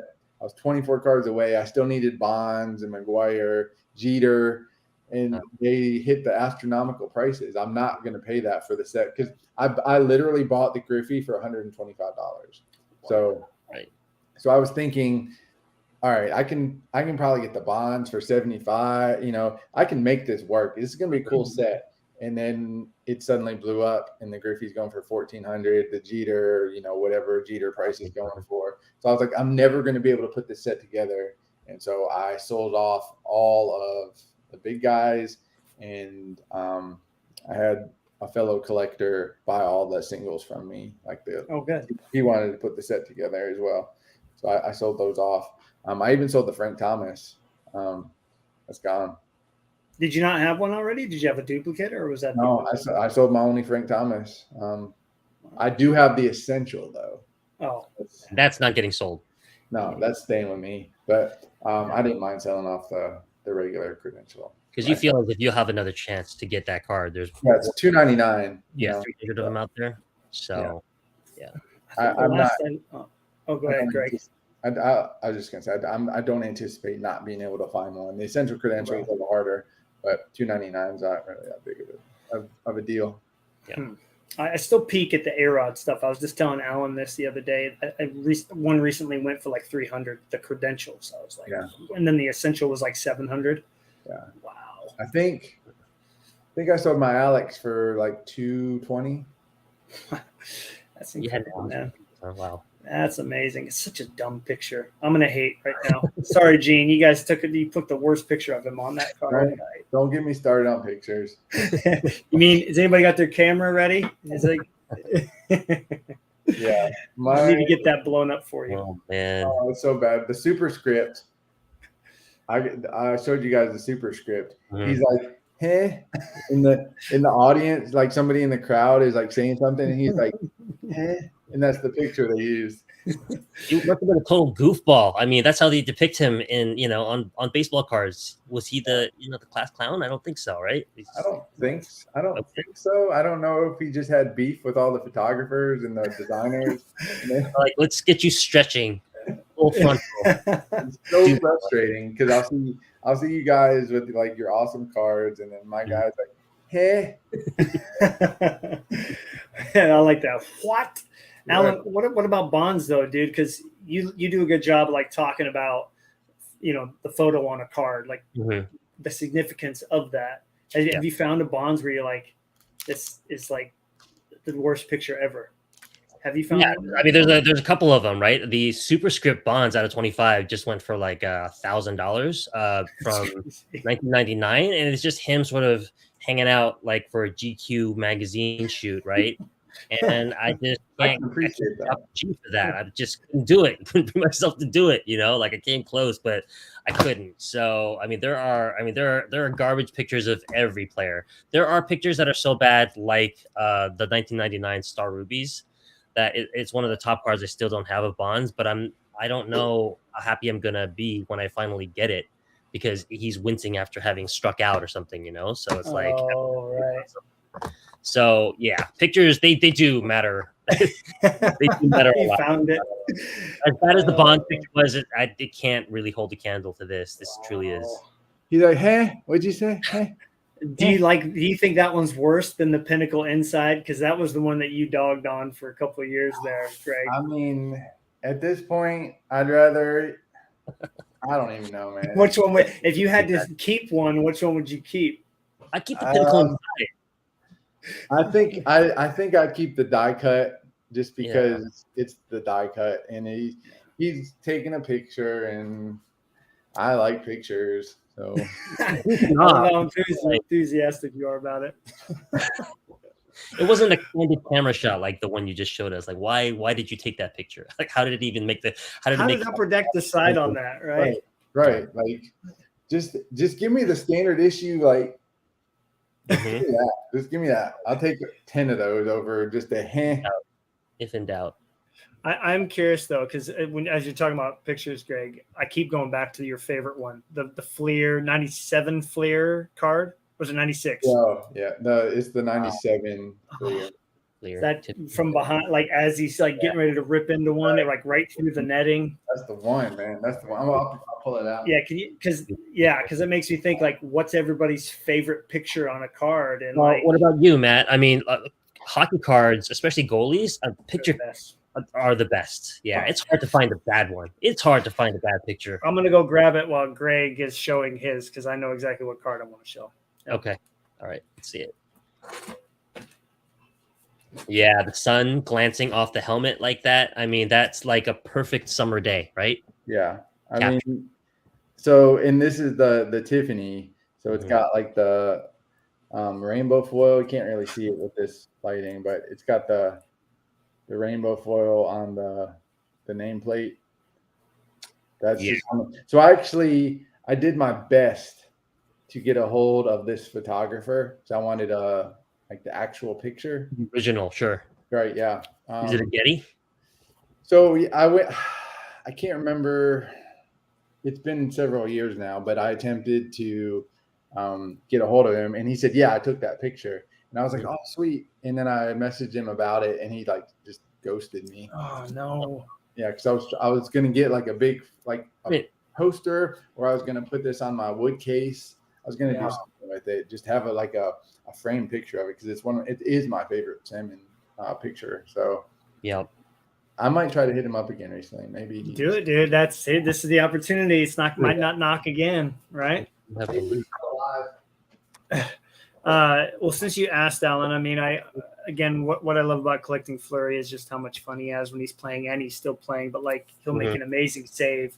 Diving save, like everybody's seen that one with the glove a couple years ago, and he stands up and he's got this huge grin on his face. It reminds me kind of some of the more modern baseball players, like Julio Rodriguez is my favorite Mariner. Like, a guy will get a double and he'll like freak out and get excited on second base, But this was like the first big Fleury card that I bought, and he's got that big grin on his face. It's a canvas card, so it kind of throws me back to some cool stuff they did in the 90s, and it's autographed as well. So I just love it. And that mask is probably one of his best masks he's ever had.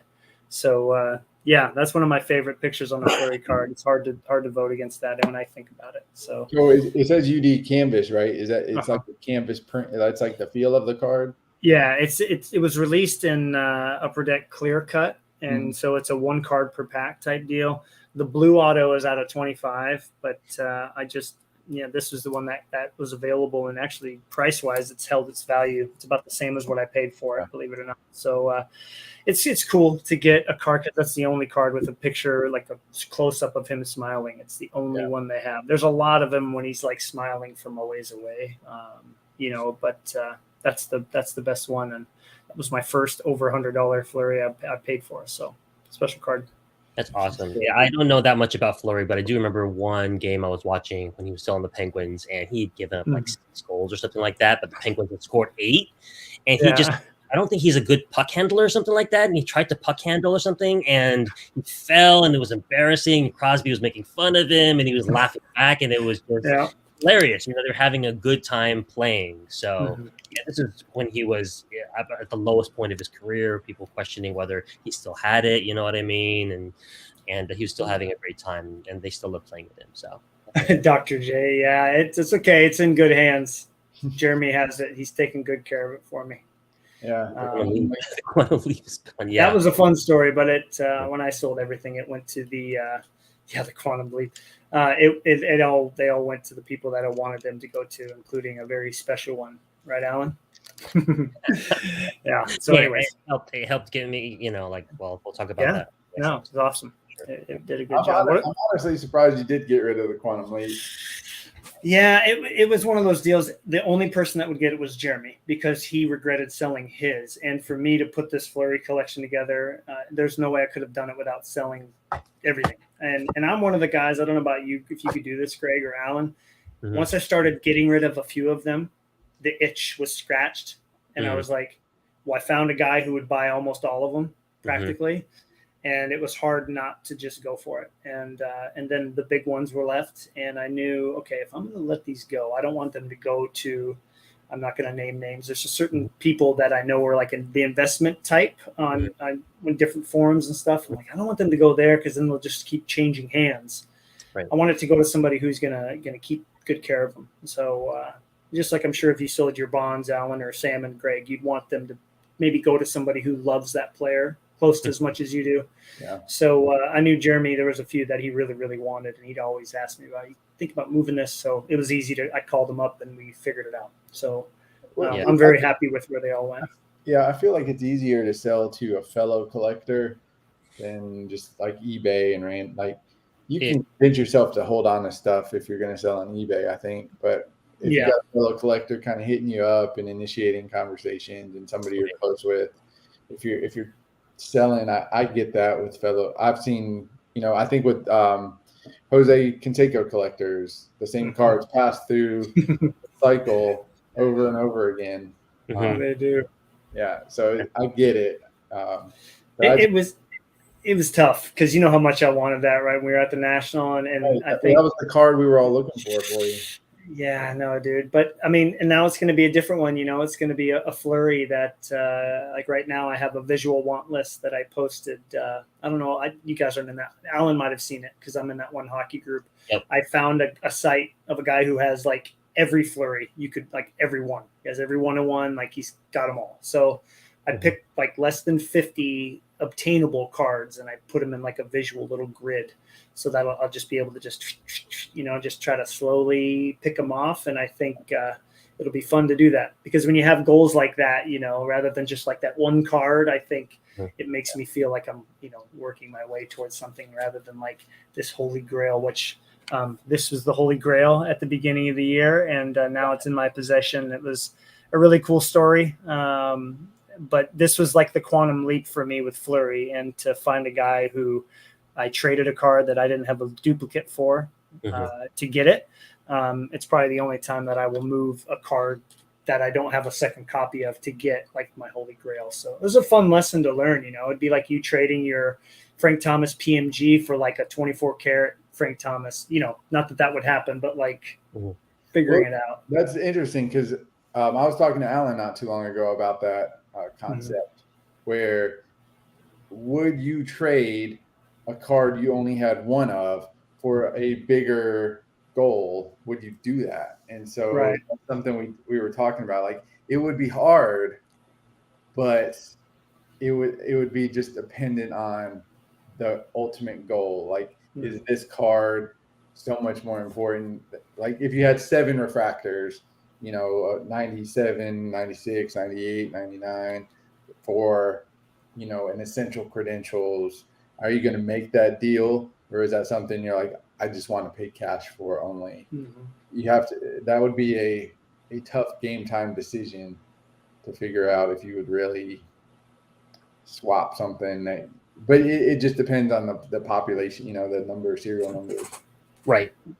Yeah. I mean, for a card that there's only, let's say, less than 10 of, that you may never see again, you know, like you'd have to find a way to do it. But there are cards in your collection that, you know, like the pink essential credentials, that's out of 100, but this is really a 1 of 1. Like you said, there's no other card that could replace this card.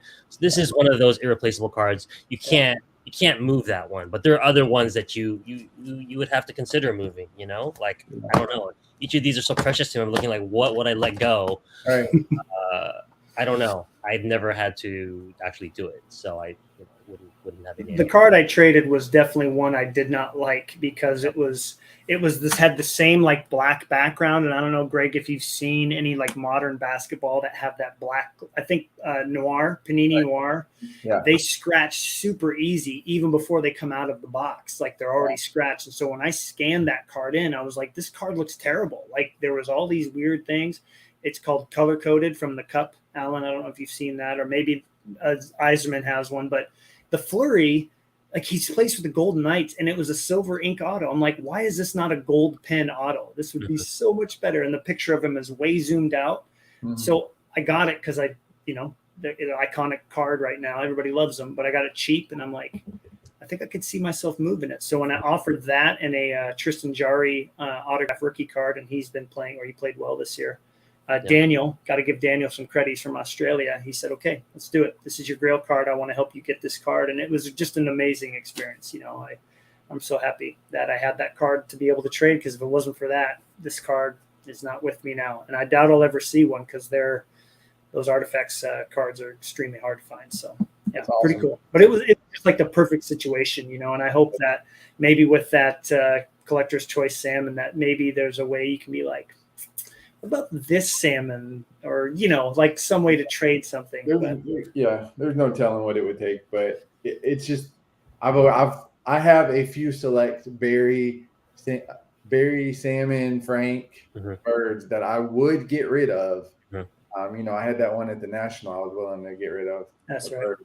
So I have a few that are on like the back burner of like, I would get rid of this. And it doesn't even have to necessarily be like a Grail card. Yeah. It just has to be something that I want a lot, you know? Right. Funds are a little bit tight for me right now. So there's a couple of Bonds, high-end Bonds autographs, because I'm not a Bonds autograph collector. I love certain autographs. Certain autographs are my favorite Bonds cards in my collection. But there are other ones that just don't do it for me. They're very rare, pretty expensive. And given how Bonds is selling right now, I've seriously considered moving a couple of them to get something that I want more. So the rare 90s inserts, they occupy a special place. They're more untouchable. I have a really strong emotional bond with those cards. To answer Dr. J's question about the Quantum Leap, yes, I do have it. Part of the reason it had such an emotional effect on me is because people you respect love that card so much. Matt was really influential in the group in his love for the card. It was very public how big of a chase it was for him to get it. There's a major Bonds collector, Ben, who that's his favorite Bonds card. So when I got it, it was extra satisfying because people who I respect really, really wanted it. And then the card itself is just awesome. You know, the retro font of it, the die cut, it's actually way, way underrated. And the shine is kind of understated, so it takes a while to coax it out, but it's one of those cards that I consider grading. It's sitting in one of those semi-ridges that I've been talking about, supposedly going to CSG, but who knows whether, you know, it'll ever make it out. So Greg, if Salmon had one of those, would it be in the top 10 realm for you of your all-time 90s cards? Would it make it up there? Because I know you had that Vladdy, which you doesn't Significant Inserts have that card now? I traded it to Alex. He actually gave me a great deal. I had the Vlad, and you remember it was the Upper Deck Prime. What was that card? It was it's a vague memory. It was the Upper Deck like 2K. Yeah. It was out of 100. Right. Okay. Yeah, it was the die cut out of 100. Oh, 2K plus. Yeah, right. I remember when you found that for Oh, I hate you, man. That was awesome. That's Because I'm why- standing right next to him. He's like, look how cheap this is. That's why you keep looking. Oh, I did. I never found anything, man. Not like that. You found an Alex numbered out of 10. Well, I did find that. That's true. Yeah, so it happens. But I traded him those both Vlads for the salmon that I really wanted. He actually acquired that salmon and traded it to me, which was a major solid deal. I'll always be in debt to him for that one because that was a card that I was not gonna. I would now, but I was not at the time going to pay those kinds of prices. Mm-hmm. More of a hard stance approach versus an eBay seller that we don't like. So it is what it is, but I'm forever grateful for that trade. But salmon in a quantum leap, maybe because I don't know what the picture is going to look like. Yeah, that's the biggest part for me. I can imagine he'd be hitting, right? Because it's a lengthwise card. Yeah. It's a horizontal. I imagine hitting or like throwing a rocket into the infield. One of the three. Eating a Tony dog, doing something. I don't know. Signing an autograph for a fan. Dude, I have so many salmon signed autograph pictures of him signing cards. And okay. I have so many of those. It's ridiculous. Bonds, go figure. I don't think he signed many autographs. That's funny. Platinum medallion has him signing an autograph. That's really strange, man. Because like maybe he just was the guy that did stuff like that more than most players. He would always go sign, so they wanted to encapsulate that in his cards. Play, right? Yeah. He was a people's player, I guess. It makes you kind of wonder. He wasn't that much of a people's player because they didn't vote him to an All-Star game. So. That seems a little silly. I can't believe he never made. But I mean, in the '90s, the outfield. I mean, those were stacked. Anaheim.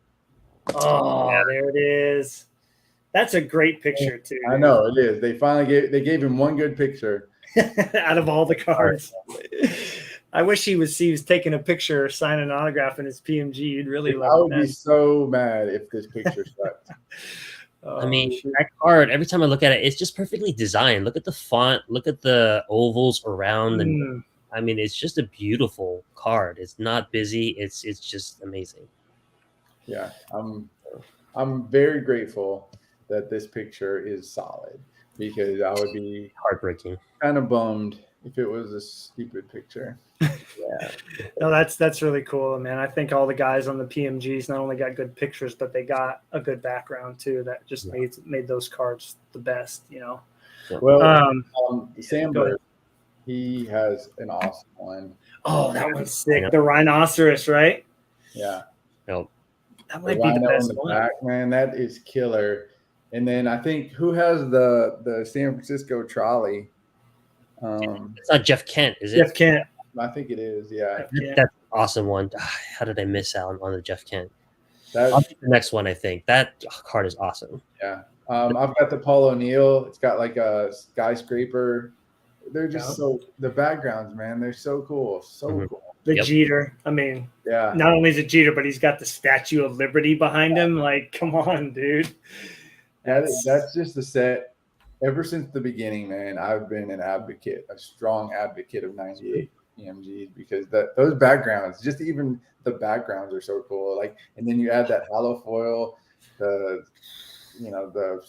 circles, just perfect card. It's the greatest baseball card made, and it's I wish I got to see an A-Rod. I really do, but that's okay.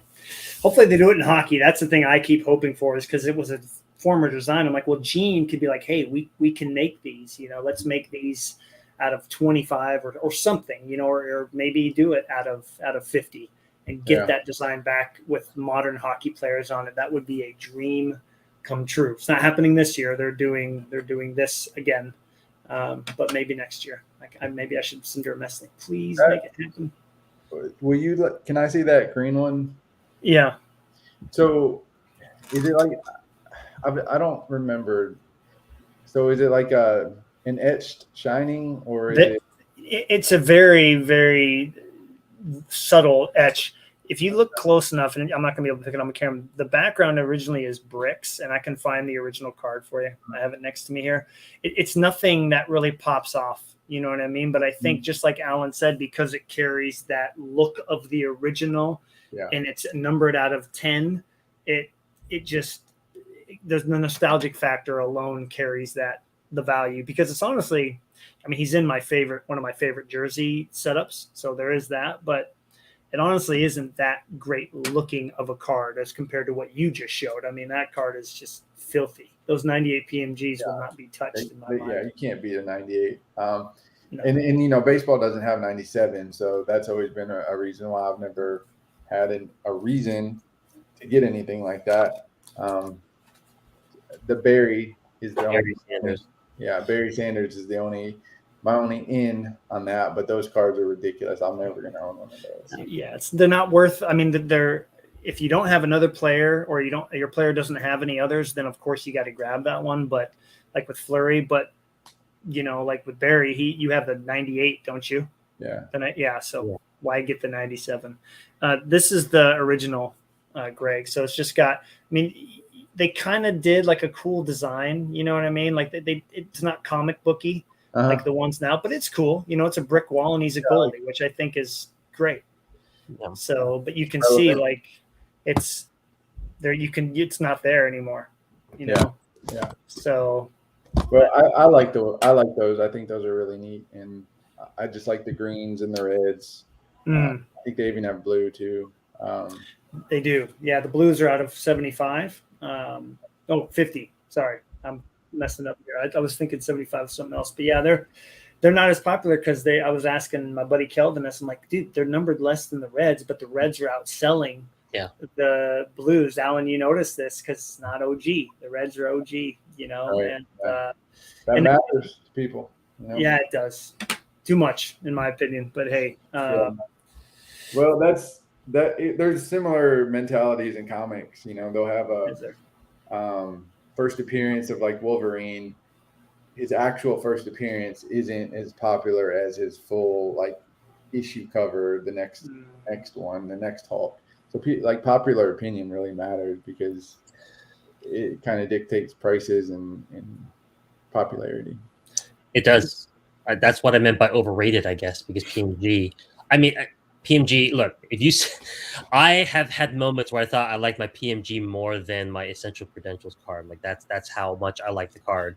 But the point is what? Regardless, it's not 3 or 4 or 6 times better than the Essential Credentials, right. But what it's costing these days, it seems like, and so that is what I mean by a little overrated in that way, in that very narrow sense, right?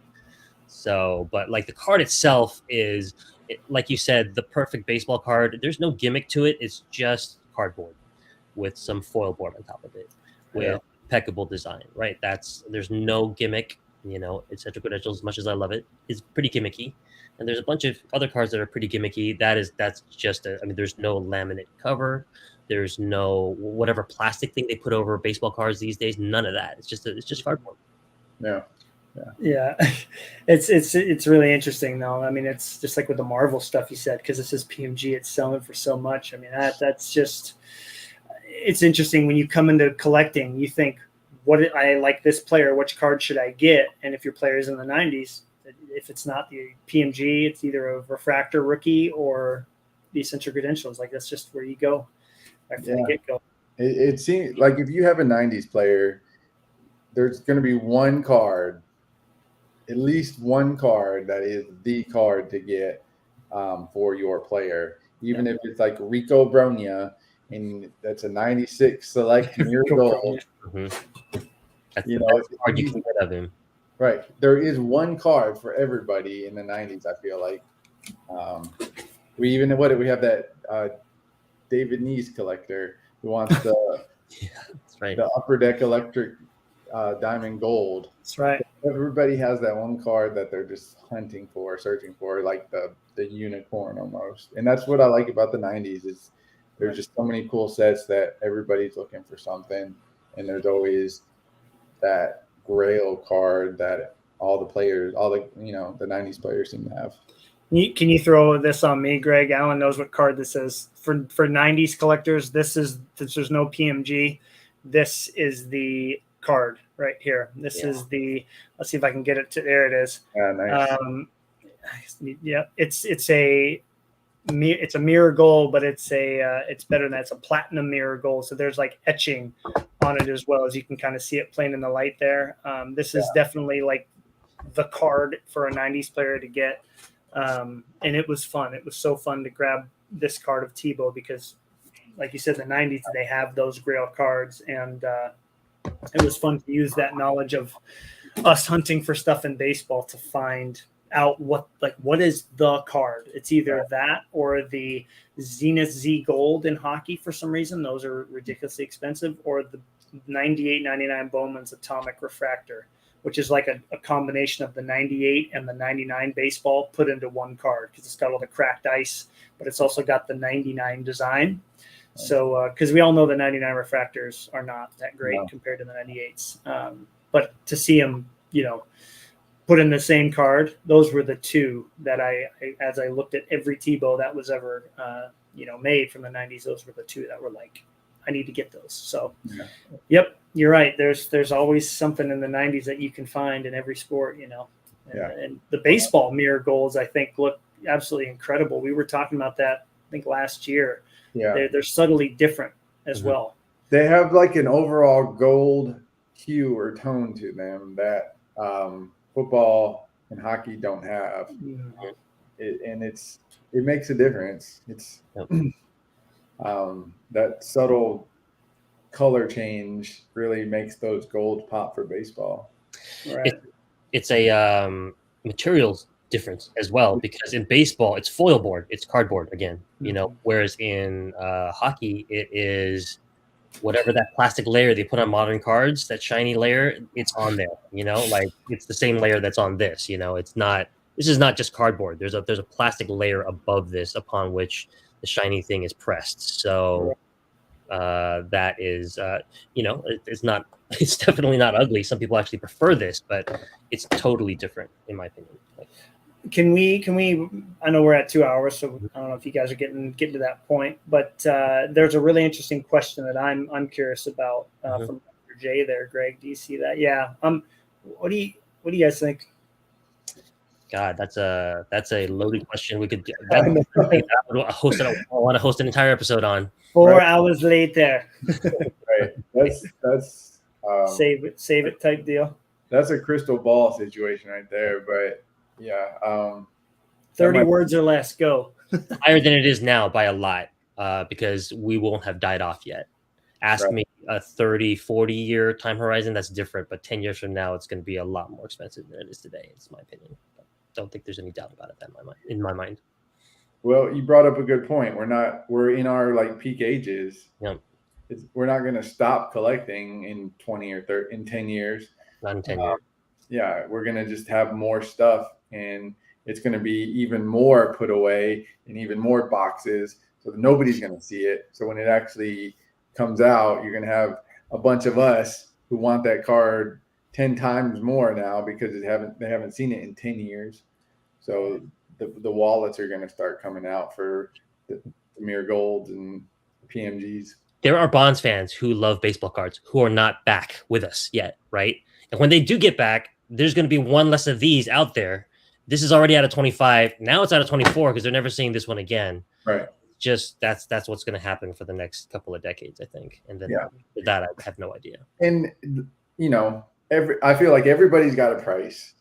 Mm-hmm. It might be a ridiculous price. It might be, you might keep that card unless you get $30 million, but everybody's got a price. And so that's what it boils down to is your card's going to stay in your collection until you get a price that you're going to be like, you know what, it's fine. Okay.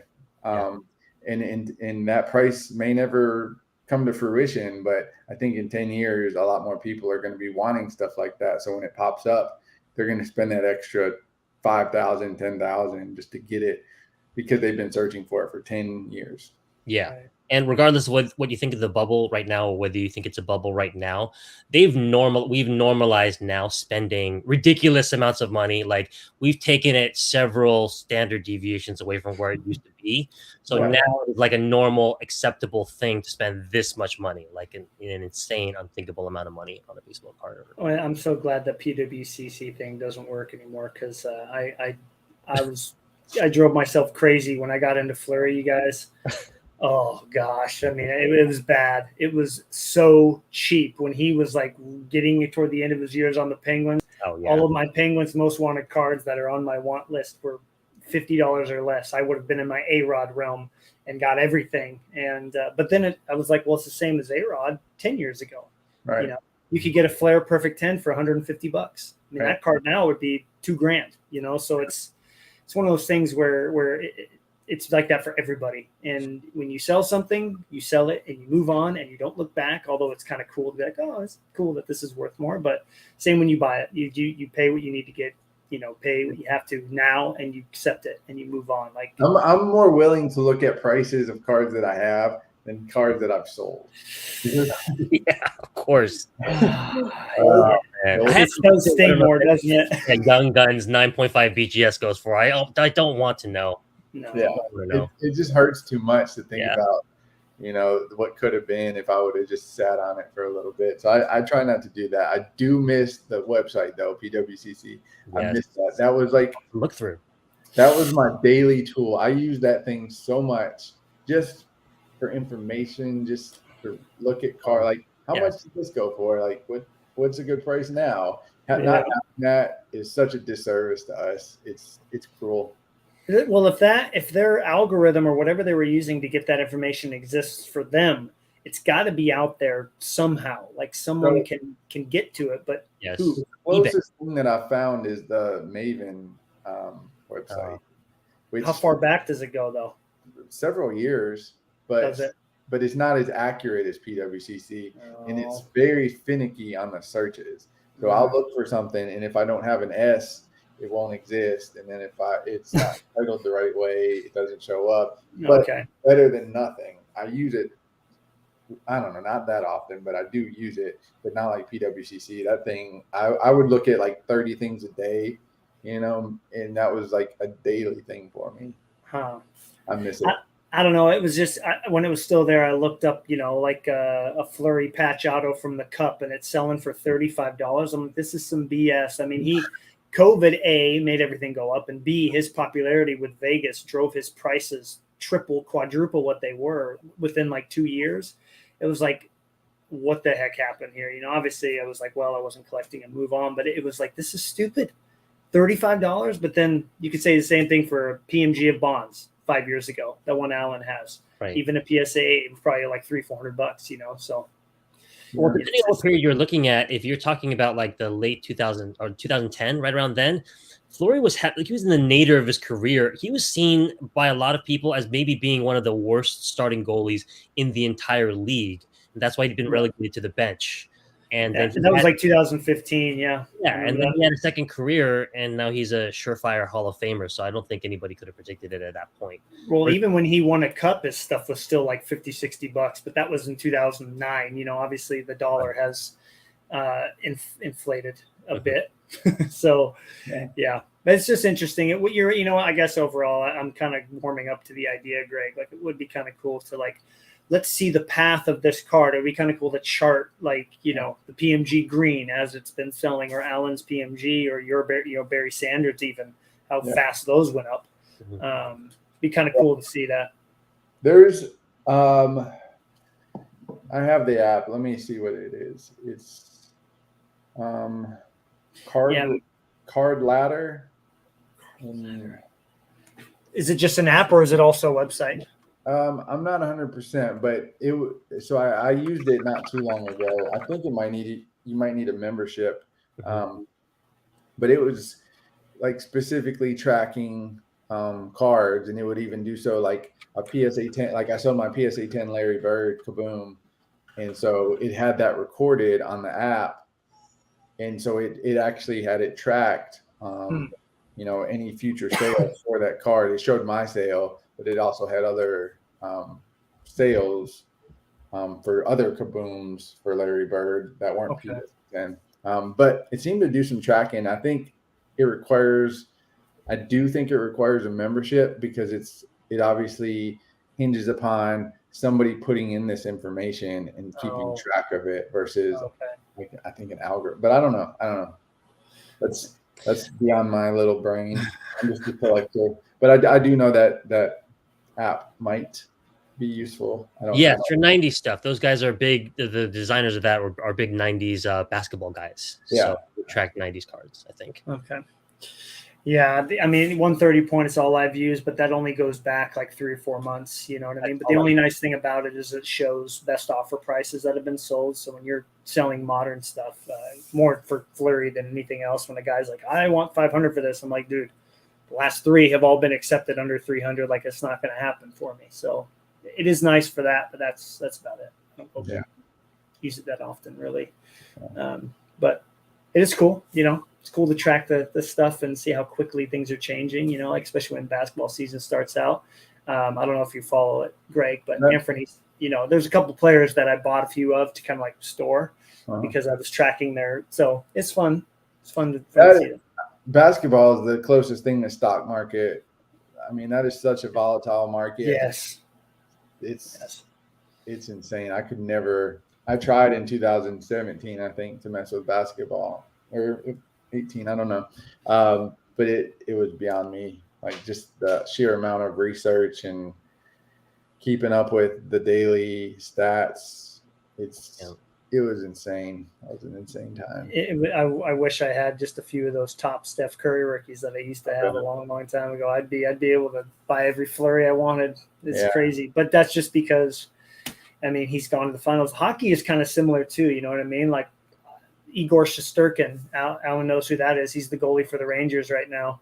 His cards have gone up 3-4 times. I mean, just because he's, you know, playing well and still in the playoffs. So it's like, those are the guys that you have to hope that if you want to really invest in and work around and sell it later down the road, you have to think, okay, which team is going to win it again? Which player is going to have a significant impact? And in basketball, it's just like, if you hit that home run, you buy a Steph Curry for $5,000 and then he wins another finals, you double your money, you know, but you have to take the gamble. That's too big. That's it. The investors haven't really found 90s baseball yet. We don't generally have to compete against them, except for very rare circumstances. Maybe if you collect Griffey or if you collect PMGs or something like that. But for the most part, we're still hidden away from that. Basketball, there's no such. I mean, that's no such thing. You're going against all the investors, 90s and otherwise. So, like, you know, I know a bonds collector who traded away like 5 or 6 sick, incredible bonds to get like one Steph Curry rookie autograph. You know, like that's the level where we're talking about, like 5 or 6 top bonds for one Curry. Right. Wow. Yeah, that's not a market that I want to hang out in. Not at all. Yeah. You know, I bought. There's a guy on the Blazers, Anthony Simons, and he was tearing it up toward the end of the season. Almost got him back into the bubble. Not the bubble. What's it called? That like the 9-10 seeds that get to have a play-in, whatever they call that, the little playoff tournament before the playoffs really start. And then they sat him for the rest of the year because he had a little injury, and they're like, yeah, we're tanking.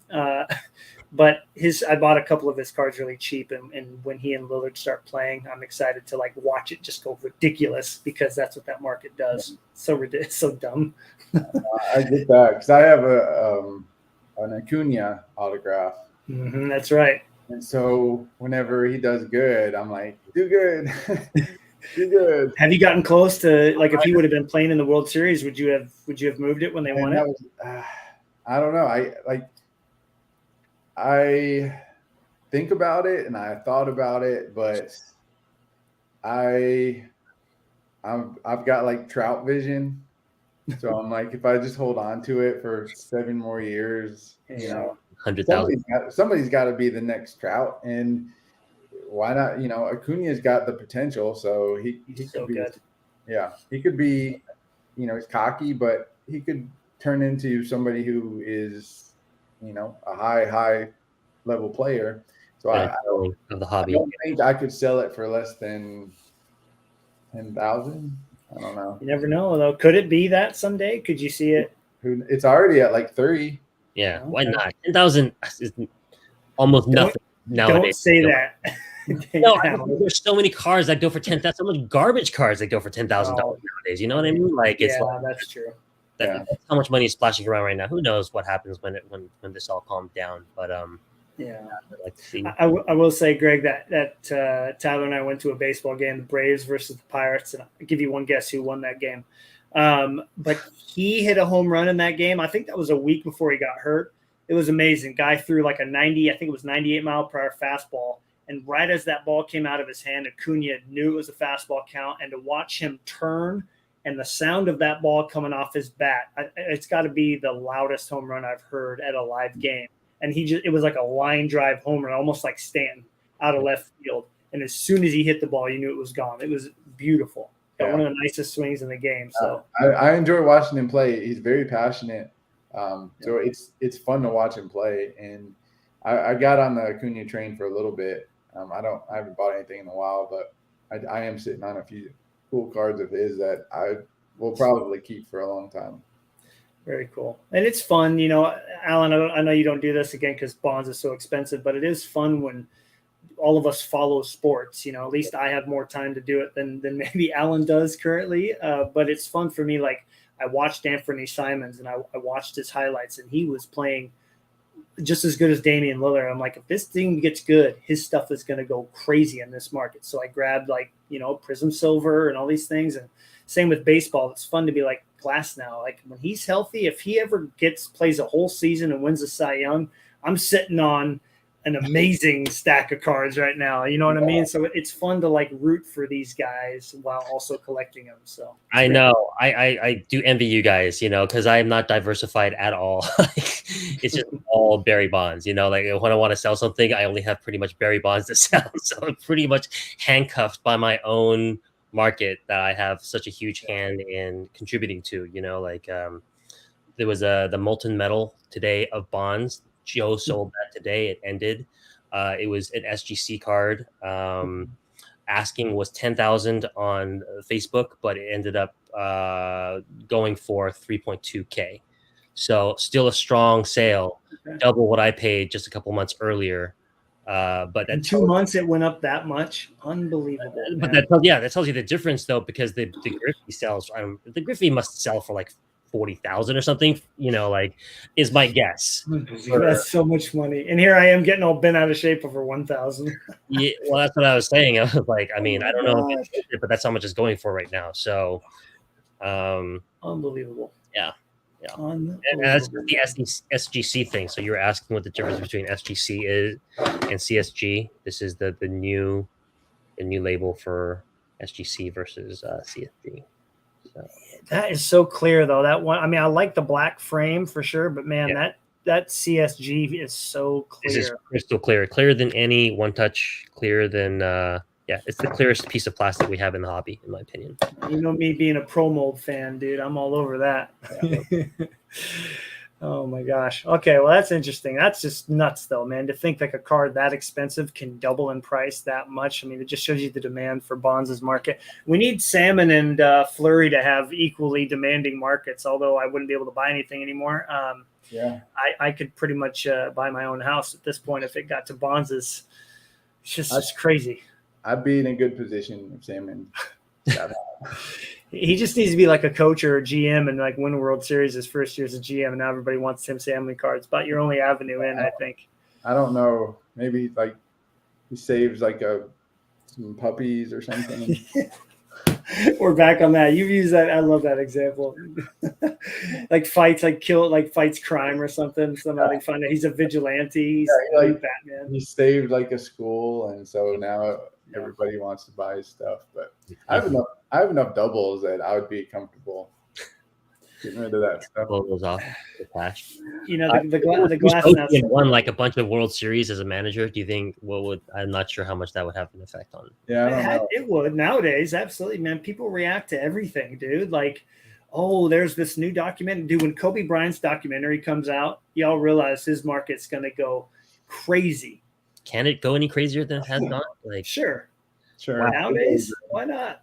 There's always room for more insanity. Can you imagine? Greg's like, I forgot in my parents' house, I had a Kobe Bryant essential credentials that I got for like $50 back in the day.